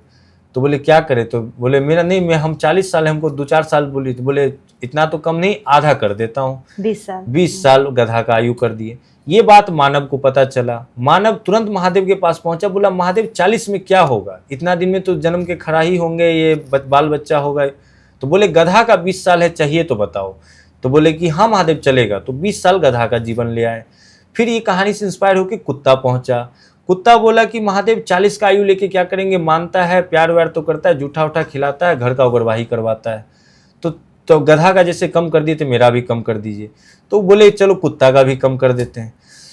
ये बात कहानी सुन के फिर मानव पहुंचा। वो बोले कि कुत्ता का 20 साल है। तो हाँ चलेगा महादेव, 60 में क्या होगा, 80 कर दीजिए। फिर उल्लू पहुंचा कि आप गधा और कुत्ता का कम कर दिए, मेरा भी कम कर दीजिए। जब हम देखते हैं तो दुनिया हमको नहीं देखती है, दुनिया देखती है तो हम दुनिया को नहीं देख पाते। तो ठीक है, अब आप देखो कि 40 वर्ष तक आप अपने अनुकूल जी रहे हो। 40 के बाद आप कितने भी दिमाग वाले हो, कितने भी समझदार, चालाक, चतुर, किसी और की उम्र आपने किसी और का उम्र लिया है, तो 40 से 60 आप चाहे नाक ऐसे पकड़ो या वैसे पकड़ो, आपको गधा बनना ही पड़ेगा। बेटा के लिए करना है, बेटी के लिए वो करना है, ये करना है, वो करना है। रिस्पॉन्सिबिलिटी से व्यक्ति लदा हुआ है 40 से 60 में। अच्छा, ठीक है। 60 से 80 जो है वो उसको कुत्ता बनना ही पड़ेगा। उस जो प्रतिष्ठा कमाया है, जो उसने जीवन में आज अर्जित किया है, उस अर्जित को उसके बेटे यूटिलाइज करेंगे, उनकी बेटियां यूटिलाइज करेंगी। उनको बस एक प्लेट खाना मिलेगा, वो घर का नाम रोशन होता रहे, उसके देखभाल करेंगे। और 80 से 100 में जो है वो 3 बजे उठ के पूरा दुनिया घुमाएंगे, उनको रात में नींद नहीं आता है। ठीक है, ये आप प्रैक्टिकल लाइफ में आप रिलेट कर सकते हैं। अब 40 तक में क्या है, हम गलती कहाँ कर रहे हैं ये देखिए। लेकिन यौवन अवस्था तो 40 तक ही रहती है, तो धर्म में तो लोगों का मन लगता नहीं। इसलिए तो लोग वृद्धावस्था में धर्म ज्यादा करते हैं। धर्म अगर करना है ना, अगर आप सच में धार्मिक बनना चाहते हैं, हम कहते हैं बुढ़ारी में कुकर्म कर लीजिए। लेकिन जब आप 40 वर्ष का कर्म का इम्पैक्ट आपको पड़ेगा ही पड़ेगा। तो 40 से पहले धर्म ज्यादा कीजिए। ये आपको प्रेमानंद जी भी ये कहते हैं कि धर्म जो जवानी में धर्म हो सकता है ना, वो बुढ़ापे में नहीं हो सकता है। अब 40 में क्या होता है कि आज का जो हमारा इकोसिस्टम है, उसमें बच्चे को ना हम सेल्फ डिपेंडेंट होना नहीं सिखा रहे हैं। सबसे बड़ा कमी हम ये कर रहे हैं। और हम अपने लाइफ में इतना बिजी हैं जो हम उसको सही से गाइडेंस, अभी जो एक माता पिता का जो रोल है अपने बच्चे के प्रति, उसमें बहुत कमी आ रही है, बहुत ज्यादा। इसमें बच्चे का दोष से ज्यादा माता पिता का दोष ज्यादा है। अब इसके पीछे का देखिए कि एक, आज मैं नॉर्मल एग्जांपल देता हूँ। एक लड़का बीटेक कर रहा है, वो अपने पिताजी के पैसे पे कर रहा है। बीटेक करते करते उसको, बीटेक का जब लास्ट ईयर में, तो उसको पता चलता है कि इंजीनियरिंग के लिए नहीं पढ़ना है, उसको यूपीएससी करना है। मोस्टली केस में आपको ऐसा दिखेगा कि वो स्ट्रीम चेंज हो रहा है। अब इस लड़के का एज हो गया 26, 27, 28 साल। ठीक है, अब 26, 27, 28 साल हो गया, अभी तक वो खुद के दम पे पैसा नहीं कमा रहा है। 28, 29 में उसका आप विवाह करवा देते हो।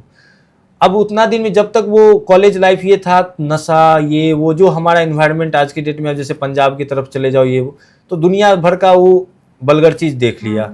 इधर पिताजी के पॉकेट से पैसा आ रहा था, उस पर उसका सारा चल रहा था, तो उसको अभी तक एहसास नहीं कि पैसा क्या चीज है।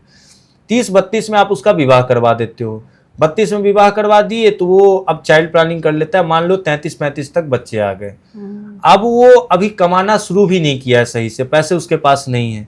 अचानक में उस पर रिस्पॉन्सिबिलिटी आप बढ़ा दिए। अब वो इंसान 3 ही के पास जाएगा, या तो पत्नी के साथ, पत्नी अच्छी मिल गई, शुक्र अगर उसका अच्छा है, पत्नी संभाल देगी तो बच गया। शुक्र अगर खराब है, वही पत्नी उसको कोर्ट लेके जाएगी, तो उसको लॉयर का जरूरत पड़ेगा। वही पत्नी उसको हो सकता है मेंटल ट्रॉमा ऐसा दे दे, उसको साइकिक का जरूरत पड़े, वो मतलब जाए वहां पे काउंसलिंग करवाए। और नहीं तो उसको लास्टली एक एस्ट्रोलॉजर के पास आना पड़ रहा है, दोनों अपना कुंडली मिलान करवा रहे हैं। ये सब काम हम पहले कर सकते हैं, क्योंकि आप देखिए कि आप देखे होंगे कि 2019 के बाद से एस्ट्रोलॉजी एक अलग लेवल पे बूम कर रहा है। मतलब पहले ऐसा नहीं था कि पहले ज्योतिष का ये नहीं था, लेकिन अभी आपको, मतलब मैं किसी विद्वान का अपमान नहीं करूंगा, पर ये कहूंगा कि अगर आपको 100 एस्ट्रोलॉजर मार्केट में दिख रहे हैं, तो उसमें से ना 98% अनलॉजिकल है। बिल्कुल, क्योंकि हम सबको कॉमन प्रॉब्लम सबको पता है। इसलिए बहुत सारे लोग इसे अंधविश्वास मानते हैं, या फिर इस पे विश्वास नहीं करते, क्योंकि 100 में, जैसा कि आपने कहा, 98% लोग तो गलत या फिर आधी अधूरी जानकारी के दम पे या लाल किताब पढ़ के वो वाला हिसाब किताब रखते हैं। देखिए, एक होता है पढ़ना, एक होता है समझ कर, मतलब किसी के प्रॉब्लम को समझ के आप, हो सकता है कि एक एस्ट्रोलॉजर आपका हेल्प ना कर पाए और आपका मतलब मान लीजिए आपका बेटा आपको बहुत अच्छे से समझ रहा है और वो बोल रहा है कि मम्मी ऐसे नहीं ऐसे ऐसे करने से, और या आप अपने बेटे को गाइड कर रही हैं, तो एक होता है प्रॉब्लम को समझ के ना सही डायरेक्शन देना। आप जैसे मान लीजिए मेरे पास कोई व्यक्ति आया और उसको मैं देख रहा हूँ कि इसके ना मेडिकल एक्सपेंसेस होंगे, पर वो फिजिकली बहुत फिट है, और यहाँ पे मेडिकल एक्सपेंस का मतलब है कि अब मान लीजिए कोई व्यक्ति, मेरा स्टूडेंट पढ़ा है कि यहाँ पे ऐसा है तो इसको रोग हो सकता है। अब वो व्यक्ति उसको प्रिडिक्ट कर दिया कि मेरा स्टूडेंट तो खैर ऐसा नहीं करेगा, मतलब कोई और मान लीजिए ज्योतिष के जानकार हैं, तो वो चीज अगर उसको प्रिडिक्ट कर दिया कि आपका तबीयत खराब होने वाला है, वो व्यक्ति फिट है, अब उसके दिमाग में बैठ गया तबीयत खराब होने वाला है, तो अब उसको दिमाग में वो चीज कर करके, क्योंकि मन में जो चीज हमारा चलता है उसका इफेक्ट पड़ता है। बहुत ज्योतिष ऐसा करते हैं। हाँ, दरअसल वो इतना आपको वो अच्छी चीजें नहीं बताएंगे। हाँ, पॉजिटिव करना चाहिए भाई। मेरे भी एक ज्योतिष है, जान पहचान के इतना डरा देते हैं कि मैं तो उनके पास ही अब नहीं जाती। नहीं, अब देखिए अगर ज्योतिष के पास भी जाके अगर हमको डर लगता है तो हम गलत जगह जा रहे हैं, ये बात तो हमेशा मान के चलिएगा। डर, मैं ये सोचती हूँ कि सारी बुरी चीजें मेरे ही कुंडली में लिखी हुई हैं क्या? मेरे क्लाइंट को कल मृत्यु है, ये मुझे दिख रहा है, हाँ। पर फिर भी वो आज मुस्कुराता रहेगा, ये मेरा सबसे, क्योंकि अगर उसके चेहरे पे मैं मुस्कान न रख पाया, उसको ये नहीं, फिर मेरा ये विद्या कोई काम का नहीं। और ये चीज, और जैसे कि अभी मैं मेडिकल वाला उदाहरण दे रहा था, तो मुझे पता है कि प्रारब्ध में लिखा है कि इसके दवाई में खर्चे हैं और 3 महीने बाद ऐसा चीज होने वाला है। अब इस व्यक्ति को मैं रूटीन क्या बांध दिया कि तुम हर शनिवार को, या जिस प्लेनेट के वजह से उस प्लेनेट को, ऐसे शनि और बुध को ही मेनली किया जाता है, तो उसको मैं ओल्ड एज होम भेजता हूँ। मैं ये नहीं बोलता हूँ कि तुम पैसे वाले हो, या अगर तुम्हारे पास 100 रुपए का बजट है, तुम्हारे पास 1 लाख का बजट है, तुमको वहां इमोशनल रिलेशन बना के आना है। तुमको ओल्ड एज होम जाना है, दवा देना है और उनसे 10 मिनट बैठ के आना है। वो व्यक्ति का दवा में पैसा जो ना जाना था जा गया, ब्लेसिंग अलग लेके आया, सेवा का काम अलग किया, क्योंकि इसको लॉजिक से जुड़े। तो अगर उसमें दवाई में पैसा जाना था, ठीक है, वो उसका पैसा जाना लिखा हुआ था, दवा में पैसा भी चला गया, शरीर भी स्वस्थ रह गया, एक सेवा का काम भी कर लिया। कि कोई बीमार आदमी का वो सेवा कर रहा है, तो जो शरीर को कष्ट होता है वो शरीर को उस सेवा के मामले में कष्ट दे के अपने आप को सेव कर लिया। तो अब हमको बस ये देखना होता है ना कि हमारा स्थिति परिस्थिति क्या है, हमारा प्लेनेट का प्लेसमेंट क्या है। रेमेडी हम स्वयं, मतलब हम ज्योतिष में ना एक चीज दुनिया में जरूर, मतलब अगर मां शारदे चाहे तो जरूर, कि हर व्यक्ति को, जैसे कि ज्योग्राफी हम पढ़ते हैं, हिस्ट्री पढ़ते हैं, तो एक एस्ट्रोलॉजी का एक टॉपिक होना चाहिए इंडियन एजुकेशन सिस्टम में, जो व्यक्ति प्लैनेट को रीड कर सके, वो अपने बारे में जान सके, वो किसी एस्ट्रोलॉजर की जरूरत न पड़े। अब बेसिक चीज इतना पता हो कि मेरे अंदर ये ऊर्जा है, मेरे अंदर ये काबिलियत है, मैं इस दिशा में बढ़ सकता हूँ, इतना गाइडेंस मिल जाए, आप समझिए कि आपका एक भी जनरेशन खराब नहीं होगा, और जो आप दुनिया में दे रहे हैं आप बहुत अच्छे लेवल पे दे पाएंगे। बहुत बढ़िया बात कही आपने कि अगर सचमुच आपका ज्योतिष पे इतना विश्वास है और आपको ये लगता है कि इससे हमारी युवा पीढ़ी लाभान्वित हो सकती है, तब तो ये होना चाहिए। बिल्कुल, ये होना भी चाहिए, और इस पे गवर्नमेंट को एक बार विचार भी करना चाहिए। तो अभी आपने धीरेन्द्र शास्त्री जी के बारे में बहुत अच्छी बातें बताई कि ज्योतिष के हिसाब से उन्हें क्या करना चाहिए, हालांकि वो खुद जानते ही होंगे, जहाँ तक हमें उम्मीद है। जया किशोरी जी के बारे में आपके हिसाब से क्या कहते हैं उनके सितारे, उनका शुक्र क्या कहता है? देखिए, उनका तुला लगन का कुंडली है, शुक्र का ही एक, मतलब शुक्र ही उनके लग्नेश हुए, और कहीं ना कहीं माँ शारदे का उनके, मतलब कह सकते हैं कि कंठ में विराजमान वाली चीज़, मतलब एक उनके वाणी के माध्यम से, मतलब एक उनका भजन सुनने से एक, मतलब व्यक्ति मंत्रमुग्ध हो जाना। और लग्न में राहु है, तो शुक्र राहु का जिसे कंजक्शन का मैंने आपको बताया था, जितना वो मतलब बुरा इफेक्ट दे सकता, उतना ही वो जबरदस्त इफेक्ट। अब जैसे कि जया दीदी के बारे में अगर देखा जाए, तो इनका दुनिया के उनके भजन सुनने से मन शांत होता है। कितना, कोई मान लो बहुत बड़े डिप्रेशन में हो, टेंशन में हो, इनका भजन लगा लिया, वो 2-4 भजन इनका सुना, मन हल्का हो गया, उसके जीवन में इनका भजन एक दवा का काम कर गया। पर इसका इफेक्ट मतलब एक होता है ना, जैसे कि अब लग्न में किसी का राहु है तो 7वें दृष्टि पे पति स्थान पे देखेगा, तो विवाह में विलंब करना, या विवाह में निर्णय लेने में थोड़ा, मतलब इस सब पे थोड़ा विचार, मतलब ये चीज होता है। बाद में की कुंडली में तो उनका शुक्र जरूरत से ज्यादा अच्छा है इसमें। और देखिए, बिना शुक्र का आप यश नहीं प्राप्त कर सकते हैं। एक जया दीदी ही नहीं, चाहे शास्त्री जी की बात करें या कोई भी व्यक्ति जिसको आप मान रहे हैं कि ये फेमस पर्सनालिटी में आता है, उसके पीछे शुक्र है। उसके पीछे शुक्र है। विदाउट शुक्र आपको यश नहीं मिल सकता है जी। शुक्र अगर मान लीजिए अभी आपका शुक्र बहुत अच्छा चल रहा है, आपको यश प्राप्ति है, कल होके शुक्र का टाइम बुरा आ रहा है, शुक्र नीच राशि में चला गया, या शुक्र का मतलब आपकी कुंडली में मारक का काम करेगा, तो जब वो शुक्र की दशा आपकी बनी बनाई प्रतिष्ठा भी खराब होगी, पापक ग्रह से दृष्ट होगी। तो जब हमको ये लगे ना कि अब मेरा यश खराब हो सकता है, उस समय सिर्फ हमको मौन रहना चाहिए, उसमें हमको ज्यादा ओवर रिएक्ट नहीं करना। अच्छा। हाँ, नहीं तो हम अपना चीज स्वयं खराब कर लेते हैं। क्रोध में तो चीजें और भी। अच्छा, ये शुक्र की दशा मतलब महादशा, ये क्या है और क्या ये अच्छा है बुरा है, क्या है मतलब? शुक्र की महादशा देखिए, वो किसी के जीवन में आता है, किसी के जीवन में नहीं आता है। अच्छा। क्योंकि शुक्र का महादशा एक लंबे समय के लिए 20 साल का महादशा होता है। अच्छा।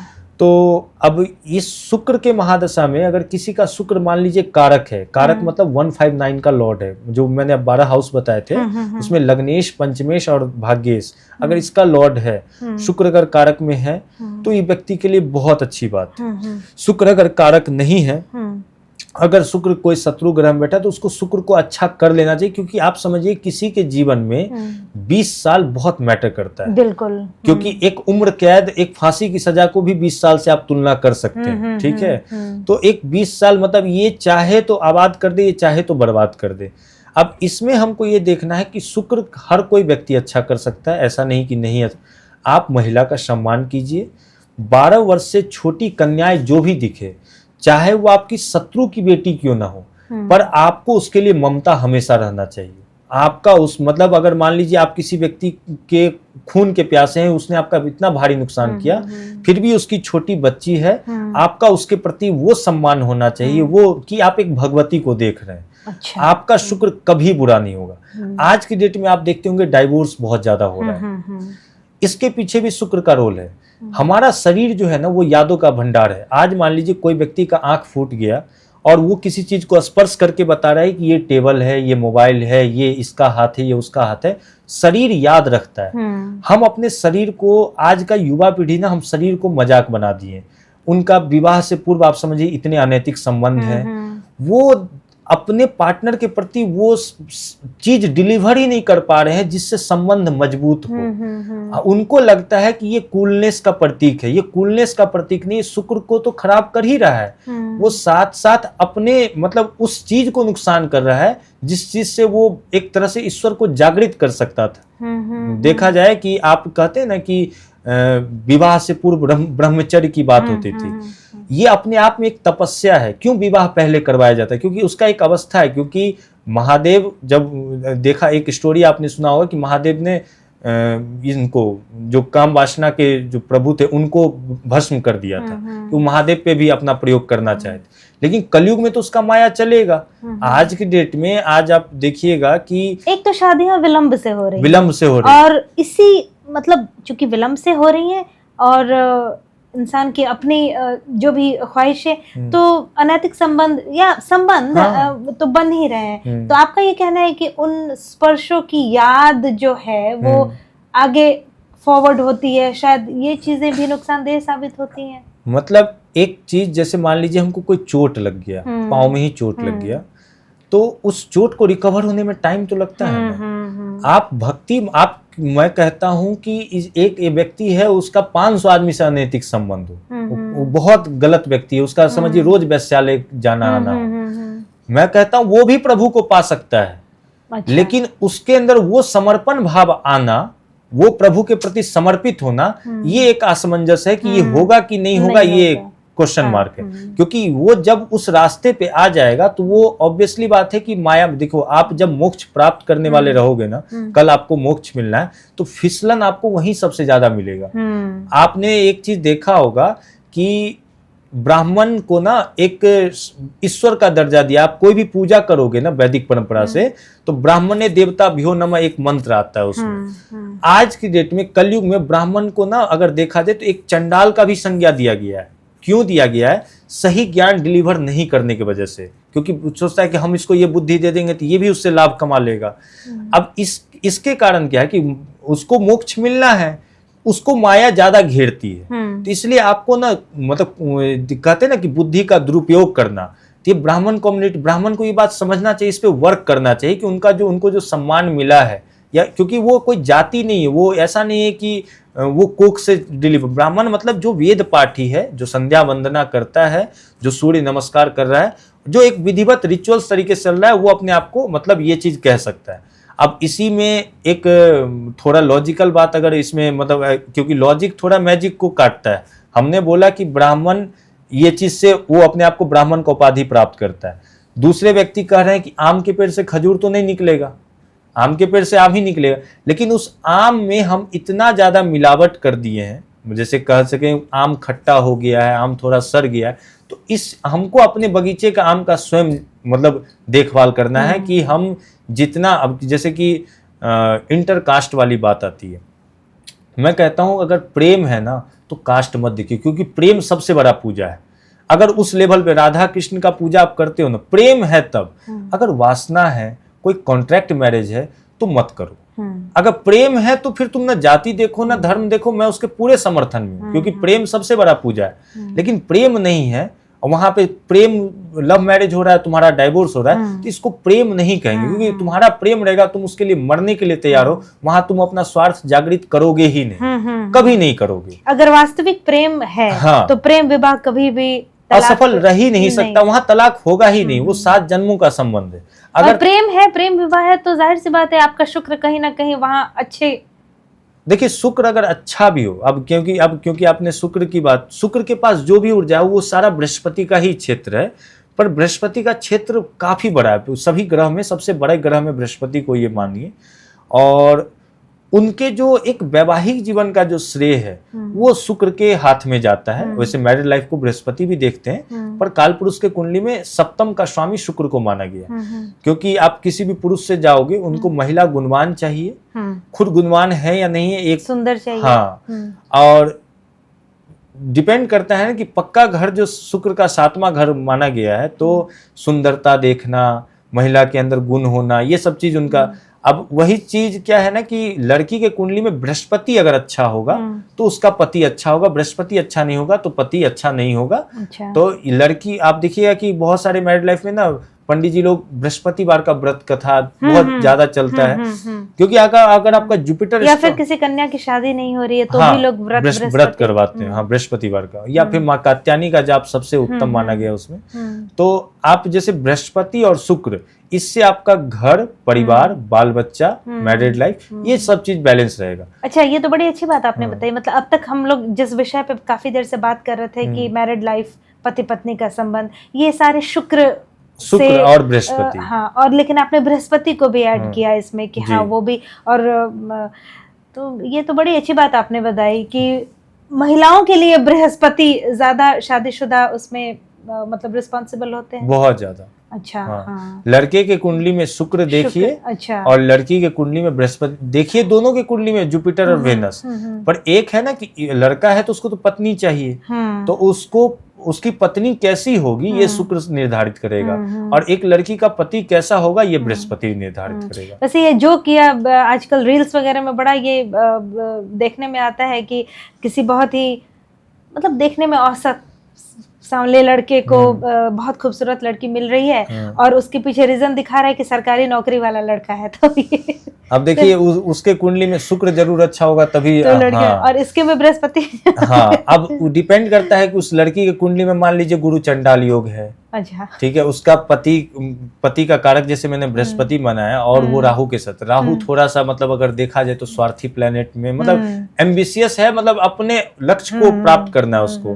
तो ऐसा व्यक्ति ये सामने लड़के से या काले या लड़के से विवाह भी कर रहा है, एक तो रंग का भेदभाव नहीं होना चाहिए, अगर करता भी, एक मिनट के लिए बात नहीं होना चाहिए, लेकिन है, हाँ, लेकिन वो चीज जो अगर कर भी रहा है तो वहां पे उसके सुंदरता को प्राथमिकता ना देके वहां धन का प्राथमिकता है, ठीक है, धन का प्राथमिकता, क्योंकि वो उसको वो चीज चाहिए। आप देखिए कि मतलब अभी चलिए डाइवोर्स वाला चीज तो एक फिर भी है कि फ्रंट पे है कि दोनों का ट्यूनिंग नहीं बैठा, दोनों अलग हो गया। डाइवोर्स से भी नहीं, एक सेकंड मैं रोकना चाहूंगी कि प्रेम विवाह की बात अलग हो गई कि वहाँ कुंडली मिलान नहीं होता है, लेकिन आज के जमाने में कुंडली मिलान होके भी बाकायदा मतलब परंपरागत तरीके से जो वो भी तो सक्सेसफुल नहीं होती। वो भी तो मतलब देखिए तो कई जगह महिलाएं प्रताड़ित हैं, कई जगह पुरुष प्रताड़ित हैं, लेकिन रिश्ते में रहने को बाध्य हैं। तो इसका सबसे सटीक जवाब ये है कि विवाह दो व्यक्ति का विवाह नहीं होता है, विवाह दो समाज का मिलन होता है, दो परिवार का मिलन है, दो समाज का मिलन है। आप लड़के का विवाह बोलते हैं कि इस लड़की से कर रहे हैं, उस लड़की को आपने देखा और आपने बोला कि कुंडली में, आपको उसका इकोसिस्टम, अपना इकोसिस्टम भी देखना होगा। दोनों के परिवार में तालमेल बैठेगा या नहीं बैठेगा।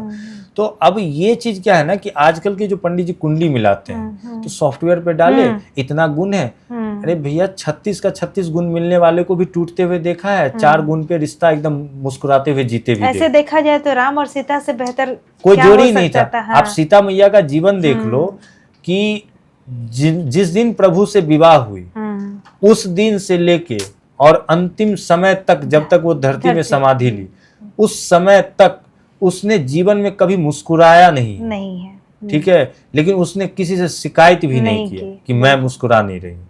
अगर स्त्री को किसी से सीखना चाहिए तो मेरे को लगता है सीता मैया से अच्छा उदाहरण नहीं है। लेकिन ये कलयुग है, यहाँ अगर सीता बनने का प्रयास करेगी उसको और दबा दिया जाएगा। नारी सशक्तिकरण की बात की जाती है, क्योंकि शुक्र की बात है तो नारी की बात आएगी ही। नारी सशक्तिकरण की बात की जाती है। जो स्वयं शक्ति की रूपा है उसको कोई क्या सशक्त करेगा? ये तो नारी सशक्तिकरण की बात करके महिला को और कमजोर बनाया जा रहा है, क्योंकि उसको शक्ति की क्या मतलब उसको जरूरत ही नहीं है, वो खुद में सशक्त है। मतलब अगर दुर्गा पूजा आता है, पूरा हर्षोल्लास से मनाते हैं और नवरात्रि में एकदम ये कर रहे हैं, और वहीं दुर्गा पूजा में महिला के साथ गलत व्यवहार करना, ये वो, तो आपको क्या लग रहा है कि भगवती वो चीज नहीं देख रही है? कर्मा अगर आपका अच्छा है, पूजा कर रहे हैं, आप कलयुग में हैं, यहाँ पूजा पाठ का मैं मतलब प्रमोशन करने नहीं आया। आपका अगर दिल साफ है, आप नाम जाप कर रहे हैं, आप प्रभु को पालोगे। कोई दिन भर घंटी डोला रहा है, मन साफ नहीं, वो प्रभु को नहीं पा सकता। प्रभु को पाने का कलयुग में सबसे सरल उपाय है समर्पण।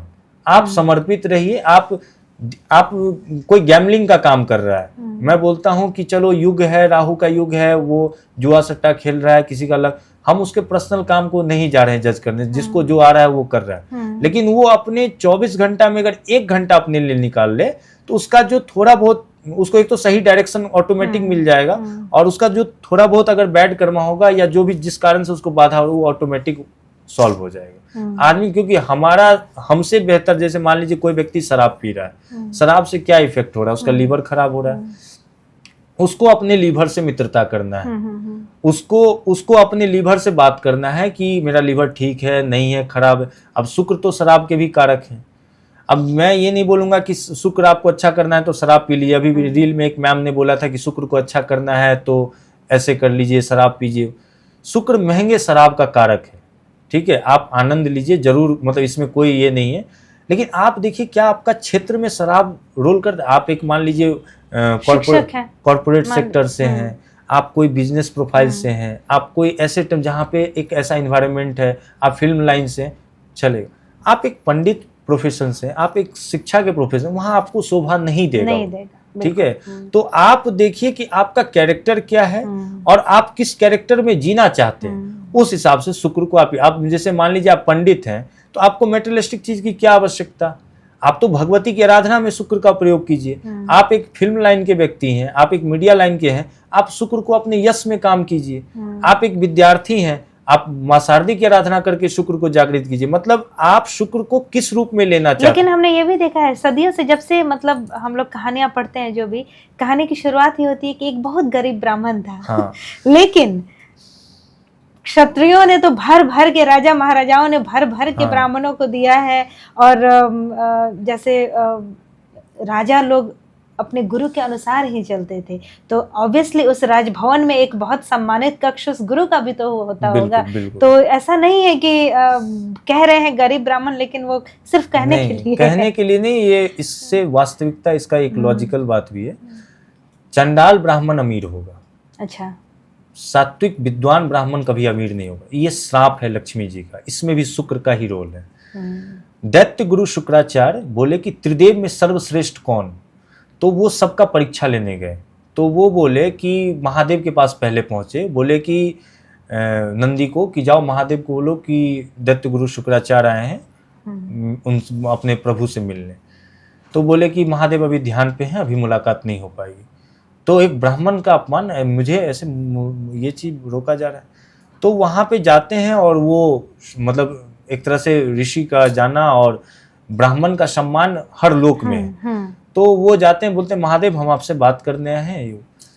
तो बोले कि तुम मेरा शिष्य है, भले तुम ब्राह्मण योनि में जन्म, तुम मेरे को ध्यान से उठवा के बोलोगे अभी बात करना है। तो बोले महादेव त्राहिमाम, हम बस ये चेक करने आए थे कि त्रिदेव में सबसे महान कौन, माफ कीजिए। वहां से निकले, फिर ब्रह्मा के पास पहुंचे। ब्रह्मा के पास पहुंचे और बोले कि सनातन कुमार को कि ऐसे ऐसे बात कि मुझे ब्रह्मा जी से कन्वर्सेशन करना है, ब्रह्मा जी को बुलाया जाए।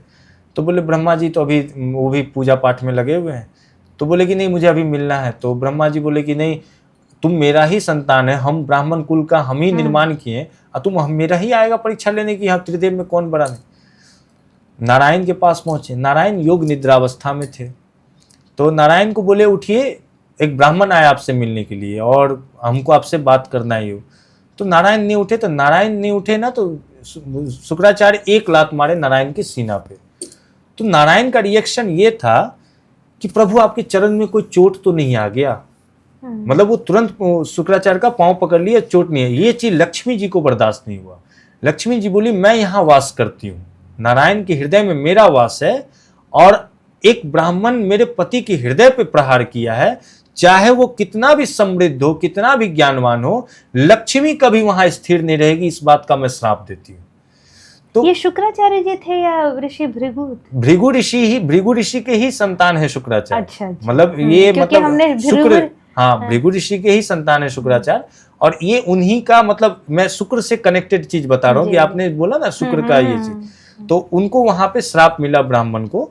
अब उसके बाद इस पे समझौता भी हुआ, जैसे सरस्वती का धरती से विलीन हो जाना, ये चीज। तो ये चीज वहां पे एक रिलेट किया गया।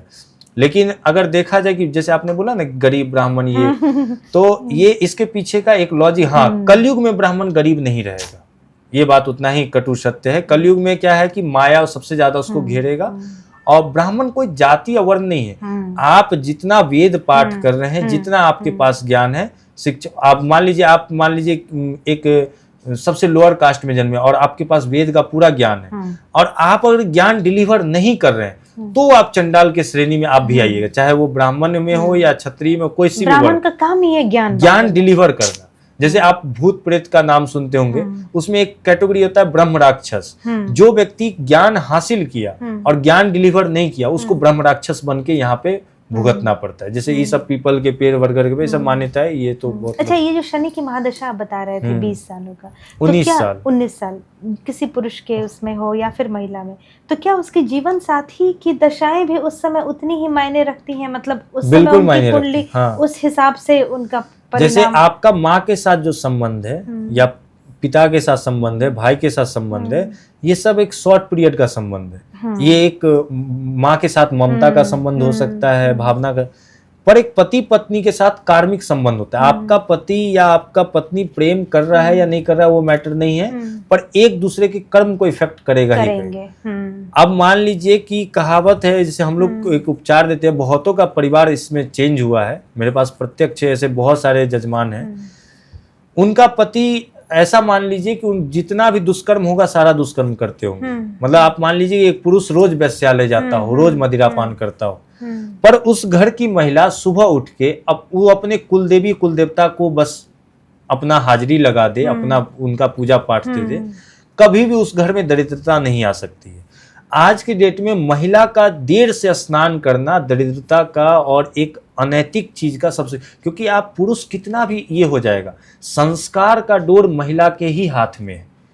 एक पुरुष कितना भी अपने गर्भ में तो बच्चे को नहीं पाल सकता है, वो तो महिला वो तो महिला ही करेगी। तो ठीक उसी प्रकार संस्कार का डोर जो है महिला के ही कंट्रोल में। महिला अगर मतलब ये तो महिलाओं के साथ ज्यादती नहीं हो गई? अब तो पुरुष जो चाहे अपनी मर्जी का नहीं, करे। तो इसमें महिला को उस हिसाब से आप आज की डेट में मतलब केयर ऑफ में फादर्स नेम लिखते हैं। ये आपका वेस्टर्न कल्चर है। हमारा कल्चर ये केयर ऑफ में फादर्स नेम नहीं, हमारा नंदन कौशल्या नंदन राम, हमारा मतलब हम माँ से हमारा आइडेंटिटी है, क्योंकि ये शरीर माँ का है, आत्मा पिता का है। आत्मा का जो यात्रा है वो बहुत बड़ी यात्रा है, और शरीर का जो यात्रा है तो एक माँ एक अपने बच्चे को पालती है तो गोद में रखती है, पिता 6 महीने से मास के बच्चा को भी कंधा पे बैठा देते हैं। तो ये एक क्या है ना, पिता चाहता है आत्मा जल्दी से जल्दी मतलब ये, तो यही चीज है बस।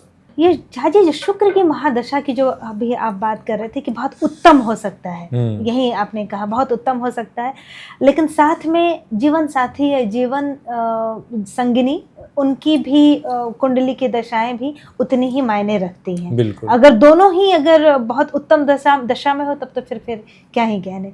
अच्छा, हमारे पास बहुत सारे ये सवाल आते हैं, शुक्र की बात ही हो रही है, आज का दिन ही शुक्र का लग रहा है कि तो घर कब खरीदें, ज़मीन लें न लें, ये सारे सवाल बहुत आते हैं।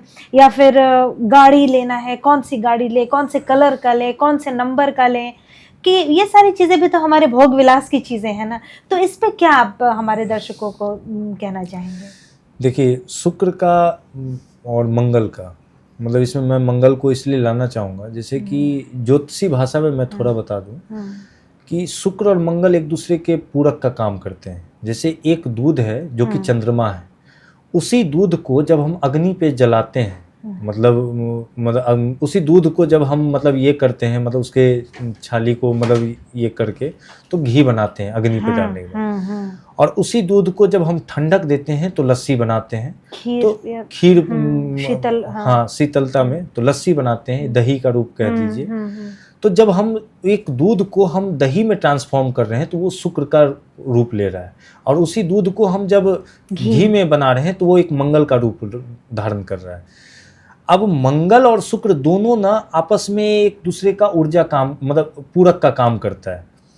अब यहाँ पे क्या है कि जैसे कि वृषभ राशि और मेष राशि, वृषभ राशि, राशि नंबर 1 मेष राशि, ये मंगल को संज्ञा दिया गया, वृषभ जो है वो शुक्र को दिया गया, और इधर में तुला राशि और वृश्चिक राशि, तुला हो गया शुक्र का, वृश्चिक का, दोनों को 2-2 राशि, एक पुरुष तत्व एक स्त्री तत्व, दोनों के आपस में आसपास में। आपका घर आपको होगा या नहीं होगा, जमीन आपको होगा कि नहीं होगा, ये शुक्र कभी तय नहीं करेगा। अच्छा, मंगल, ये मंगल तय करेगा। आपका घर कितना सुंदर होगा ये शुक्र तय करेगा, क्योंकि शुक्र जो है ना वो सुंदरता, लग्जरी का कारक है। अब यहाँ पे क्या है कि आपका मान लीजिए शुक्र बहुत अच्छा है, अब मंगल आपका नहीं है, तो आप में करेज नहीं है। तो ऐसा नहीं है कि आप घर में बैठे रहिएगा महल बन जाएगा, करेज आपको दी, मतलब शुक्र को अगर आपको शुक्र प्राप्त करना है तो मंगल, आपको मंगल का सपोर्ट चाहिए, मंगल प्राप्त करना है तो शुक्र का सपोर्ट चाहिए। मतलब ये दोनों एक दूसरे का पूरक का काम करता है। जैसे अगर जैसे कोई साइंटिफिक बात कीजिएगा, मतलब कोई डॉक्टर साहब अगर हमारा ये पॉडकास्ट देखेंगे तो आरबीसी जो है वो हमारा मंगल है, और डब्ल्यूबीसी जो है वो हमारा शुक्र है। जैसे कि रेड ब्लड सेल जो हमारे बॉडी में, मतलब जो रेड ब्लड सेल है ये मंगल का कारक है, और जो हमारा जो एक तरह से व्हाइट ब्लड सेल वो आपका शुक्र का कारक है। अब शुक्र को मतलब अगर अच्छा करना है तो यहाँ पे मंगल को अच्छा करना कंपलसरी है, मंगल को अच्छा करना है तो शुक्र को अच्छा करना कंपलसरी है, क्योंकि अब मम्मी खुश है पापा नहीं खुश है फिर भी कॉन्फ्लिक्ट है, मतलब दोनों का अच्छा होना जरूरी है, तब हमारा लाइफ स्मूथली आगे बढ़ सकता है। तो ये तो हो गया घर गाड़ी का। अब देखिए, जिस व्यक्ति का शुक्र अच्छा होगा तो वो ये नहीं चाहेगा कि मुझे 100 गाड़ी है, वो बोलेगा कि मुझे इस सोसाइटी में अगर 100 गाड़ी है तो मेरा गाड़ी यूनिक होना चाहिए।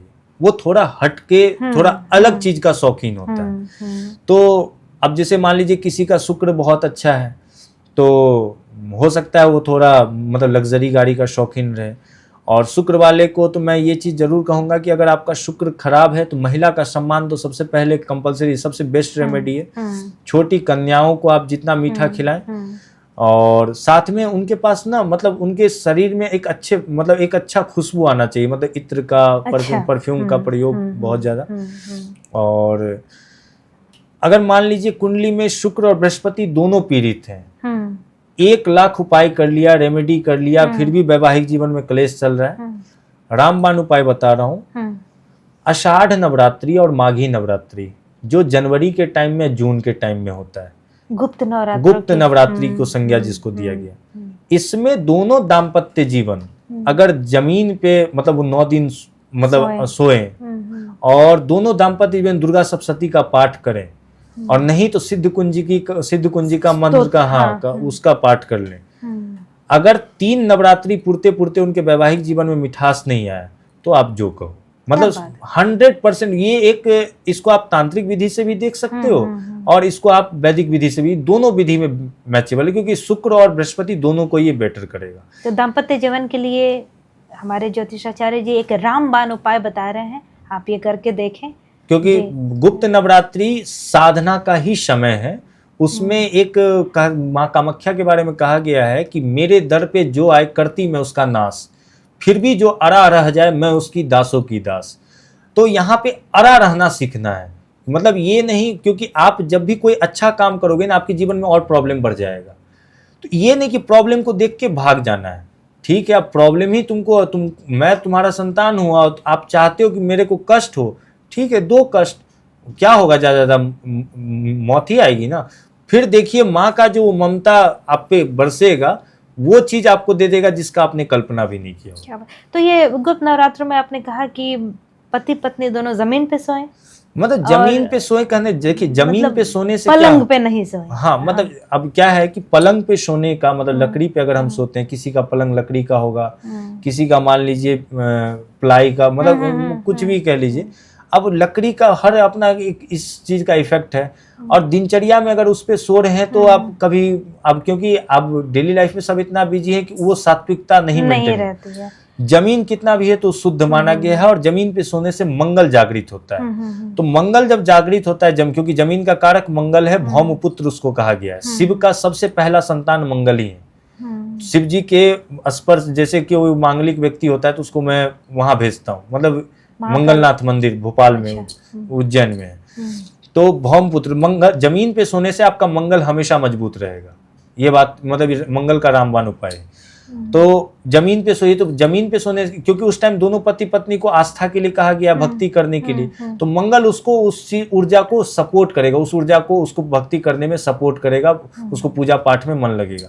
अब ऐसा नहीं कि कोई बेड पे सो रहा है तो उसको ऊर्जा काम नहीं, लेकिन हाँ एक जमीन पे सोने वाला उसके मापित में उसका ऊर्जा ये रहेगा। तो ये 9 दिन शुचिता का ध्यान रखते हुए दुर्गा सप्तशती का पाठ करें और सिद्ध कुंजिका स्तोत्र का पाठ करें। दुर्गा सप्तशती जो गीता प्रेस के उसमें अब क्या है ना कि आजकल ट्रेंड हिंदी में पाठ होने लगा है, ये बिल्कुल गलत है। अच्छा, बिल्कुल गलत है, हिंदी में पाठ नहीं होना चाहिए।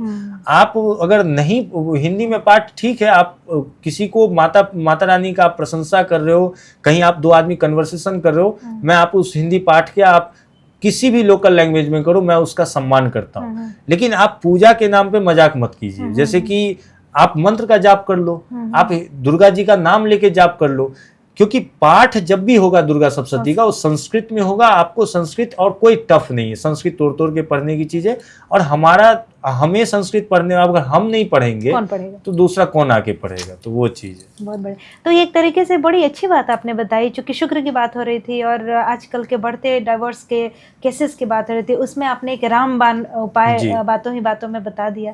तो ये और एक रुद्राक्ष भी सजेस्ट करूंगा मैं इसमें, जैसे किसी के दाम्पत्य जीवन में बहुत क्लेश आ रहा है, आप दोनों व्यक्ति को गौरी शंकर रुद्राक्ष दे सकते हैं। गौरी शंकर रुद्राक्ष में मतलब 2 ज्वाइंट रुद्राक्ष होता है। अच्छा। एक शिव और एक पार्वती माना गया। अच्छा। तो जैसे शिव जी का सती के साथ साथ छूटना, फिर पार्वती रूपे ना आना और वो संबंध अटल हो जाना, तो गौरी शंकर रुद्राक्ष इसी चीज का कारक होता है कि व्यक्ति जैसे लड़ रहा है, मतलब वो टूट रहा है, लेकिन फिर भी वो अटल रहेगा अगर दोनों आदमी। हाँ, लेकिन गौरी शंकर रुद्राक्ष का सबसे कठोर नियम है कि आप नॉनवेज नहीं खा सकते। अच्छा। ये रुद्राक्षों की पहचान भी आजकल बड़ी, मतलब नकली रुद्राक्ष मार्केट में बहुत मिलते हैं, सही रुद्राक्ष मिल नहीं पाते, समझ में नहीं आता। हाँ, ये देखिए, ये तो है। हाँ, ये जेमनोलॉजिस्ट आपको बता सकते हैं जो इस चीज की जानकार है। तो झा जी, जैसे कि अभी आपसे बातचीत हो रही थी, हमारा शुक्र की दशा, महादशा वगैरह, आपने बताया कि पुरुष अगर किसी का अच्छा करना है, उसको अपना शुक्र, तो महिलाओं की छोटी बालिकाओं की इज्जत करें, उन्हें प्रसन्न रखें। महिलाएं क्या करें? महिलाएं भगवती की आराधना करें जी। और घर में ये चीज महिला मतलब एक जिम्मेदारी ले ले, मतलब चाहे मेरी बहन हो, इस समाज में हम हर किसी को ये मैसेज देना चाहेंगे कि देखिए, संस्कार का डोर न महिला के हाथ में, घर का यश उन्हीं के हाथ में। पुरुष जैसे एक होता है ना कि जैसे कि हर चीज में हमको नहीं देखना चाहिए, मतलब महिला भी पढ़े, पुरुष भी पढ़े, सब काम बांट के करे, कोई दिक्कत नहीं है। पर यश जैसे कि एक गर्भधारण महिला ही कर सकती है, उसी तरीके से यश का वृद्धि भी महिला के द्वारा ही होगा। तो महिला ये चीज करे ना कि उनके घर में जो गृहस्थ छिद्रम है, मतलब घर का जो भेद है, वो किसी और को ना बताए कभी। देखिए, उसी घर का अपमान होता है जिस घर का भेद बाहर पता होता है। जिस घर में 1 लाख प्रॉब्लम हो और घर का भेद घर में रहेगा, उस घर में कभी अपजस हो ही नहीं सकता है, क्योंकि घर का भेद अंदर है, प्रॉब्लम है हमारा, हम सॉल्व कर लेंगे, चेहरे पे मुस्कान रहेगा। जब घर का भेद बाहर खुलता है तो शुक्र ऑटोमेटिक खराब हो जाता है। अच्छा, शुक्र खराब होने के क्या लक्षण है? कैसे पता चलेगा कि शुक्र किसी का खराब है? जैसे मान लो किसी महिला का विवाह हुआ, किसी लड़की का विवाह हुआ, वो अपने घर की जो बात है, जो उसके पति पत्नी की बात है, मैथुन कह लीजिए, घर का गृहस्थ छिद्रम कह लीजिए, वो अगर एक बाउंड्री के अंदर है तो वो महिला का शुक्र वाकई में बहुत अच्छा है और उसका परिवार बहुत वृद्धि करेगा। अगर वो गृहस्थ छिद्रम में, मान लो वो अपनी बहुत छोटी सी उसकी बहन है, बचपन से साथ रही है, विवाह के वो गॉसिप कर रही है, बता रही है, तो वो उसका इंटेंशन बुरा नहीं है, पर उसके इस एक्शन के वजह से उसका मैरिड लाइफ में प्रॉब्लम आएगा ही आएगा। अब बोलिए कि महिला अपना इमोशन कहाँ शेयर करे, पति उस हिसाब का समझने वाला नहीं है, तो उस तपस्या कर ले।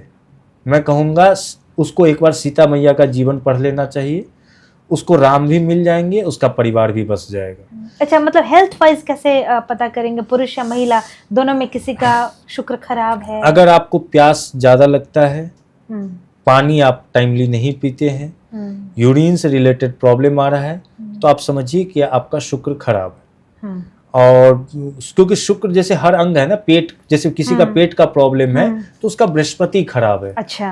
तो किसी को गुप्तांग से रिलेटेड कोई भी इशू है, जैसे कोई पिता नहीं बन पा रहा है, या फिर मान लीजिए कि कंसीव नहीं हो पा रहा है, तो ये सब में शुक्र का रोल अहम है। अच्छा। सबसे बड़ा अहम रोल है। और शुक्र हमेशा आपका अच्छा होना चाहिए। तो इसके लिए जैसे कि मेरे हिसाब से नवरात्रि सबसे बेस्ट चीज है। अगर आप रोज दिनचर्या में पूजा वंदना नहीं करते हैं तो, रोज करते हैं तब तो कोई दिक्कत नहीं। अगर रोज नहीं करते हैं तो आपको नवरात्रि में विशेष लाभ इसका उठाना चाहिए। अच्छा। और अब चूंकि स्वास्थ्य से संबंधित बातें हो गई, आजकल कोरोना की चर्चा फिर से बहुत ज़्यादा हो रही है। धीरे धीरे मुंबई में शायद 47 केसेस, दिल्ली में भी 23 या ऐसा पेपर कह रहा था। तो आपको क्या लगता है, क्या ये फिर से वापसी, या ऐसा तो कुछ नहीं आसार नज़र आ रहा है जैसा 2020-21 में था? नहीं, वैसा तो नहीं है, पर इसमें क्या है कि अभी उससे ज़्यादा भयावह स्थिति होने वाला है पूरे विश्व स्तर के लिए। मतलब इसमें पुराने ऋषि मुनि भी प्रिडिक्ट कर चुके हैं। और ये चीज़ क्योंकि मंगल का वर्ष है, कि जितनी भी आपको पानी रिलेटेड एरिया है, जैसे कि मुंबई हो गया, जैसे गुजरात साइड एरिया हो गया, जो भी वाटर रिलेटेड एरिया, वहाँ पे जमीन की कमी होगी, जमीन मतलब पानी का मात्रा बढ़ेगा, ठीक है। और जो भी पानी से रिलेटेड बीमारी होता है उसकी मात्रा बढ़ेगी। साथ में क्या है कि लोगों के एक दूसरे के, एक होता है कि किसी को बीमारी हुआ, बीमारी से मर गया, एक होता है कि नहीं हम इसको मारेंगे। इस चीज की भावना, अभी जैसे आप इंडिया पाकिस्तान का वार देख लो, ये वार अभी खत्म नहीं होगा, ये वार चलेगा और इसका प्रबल रूपेण आपको 2026 में देखने को मिलेगा। अच्छा। हाँ, क्योंकि अभी क्या था कि शनि राहु का कंजक्शन था, वार हुआ, विराम अभी कहने के लिए लगा, विराम नहीं लगा हुआ नहीं है। हाँ, वार होगा ही होगा।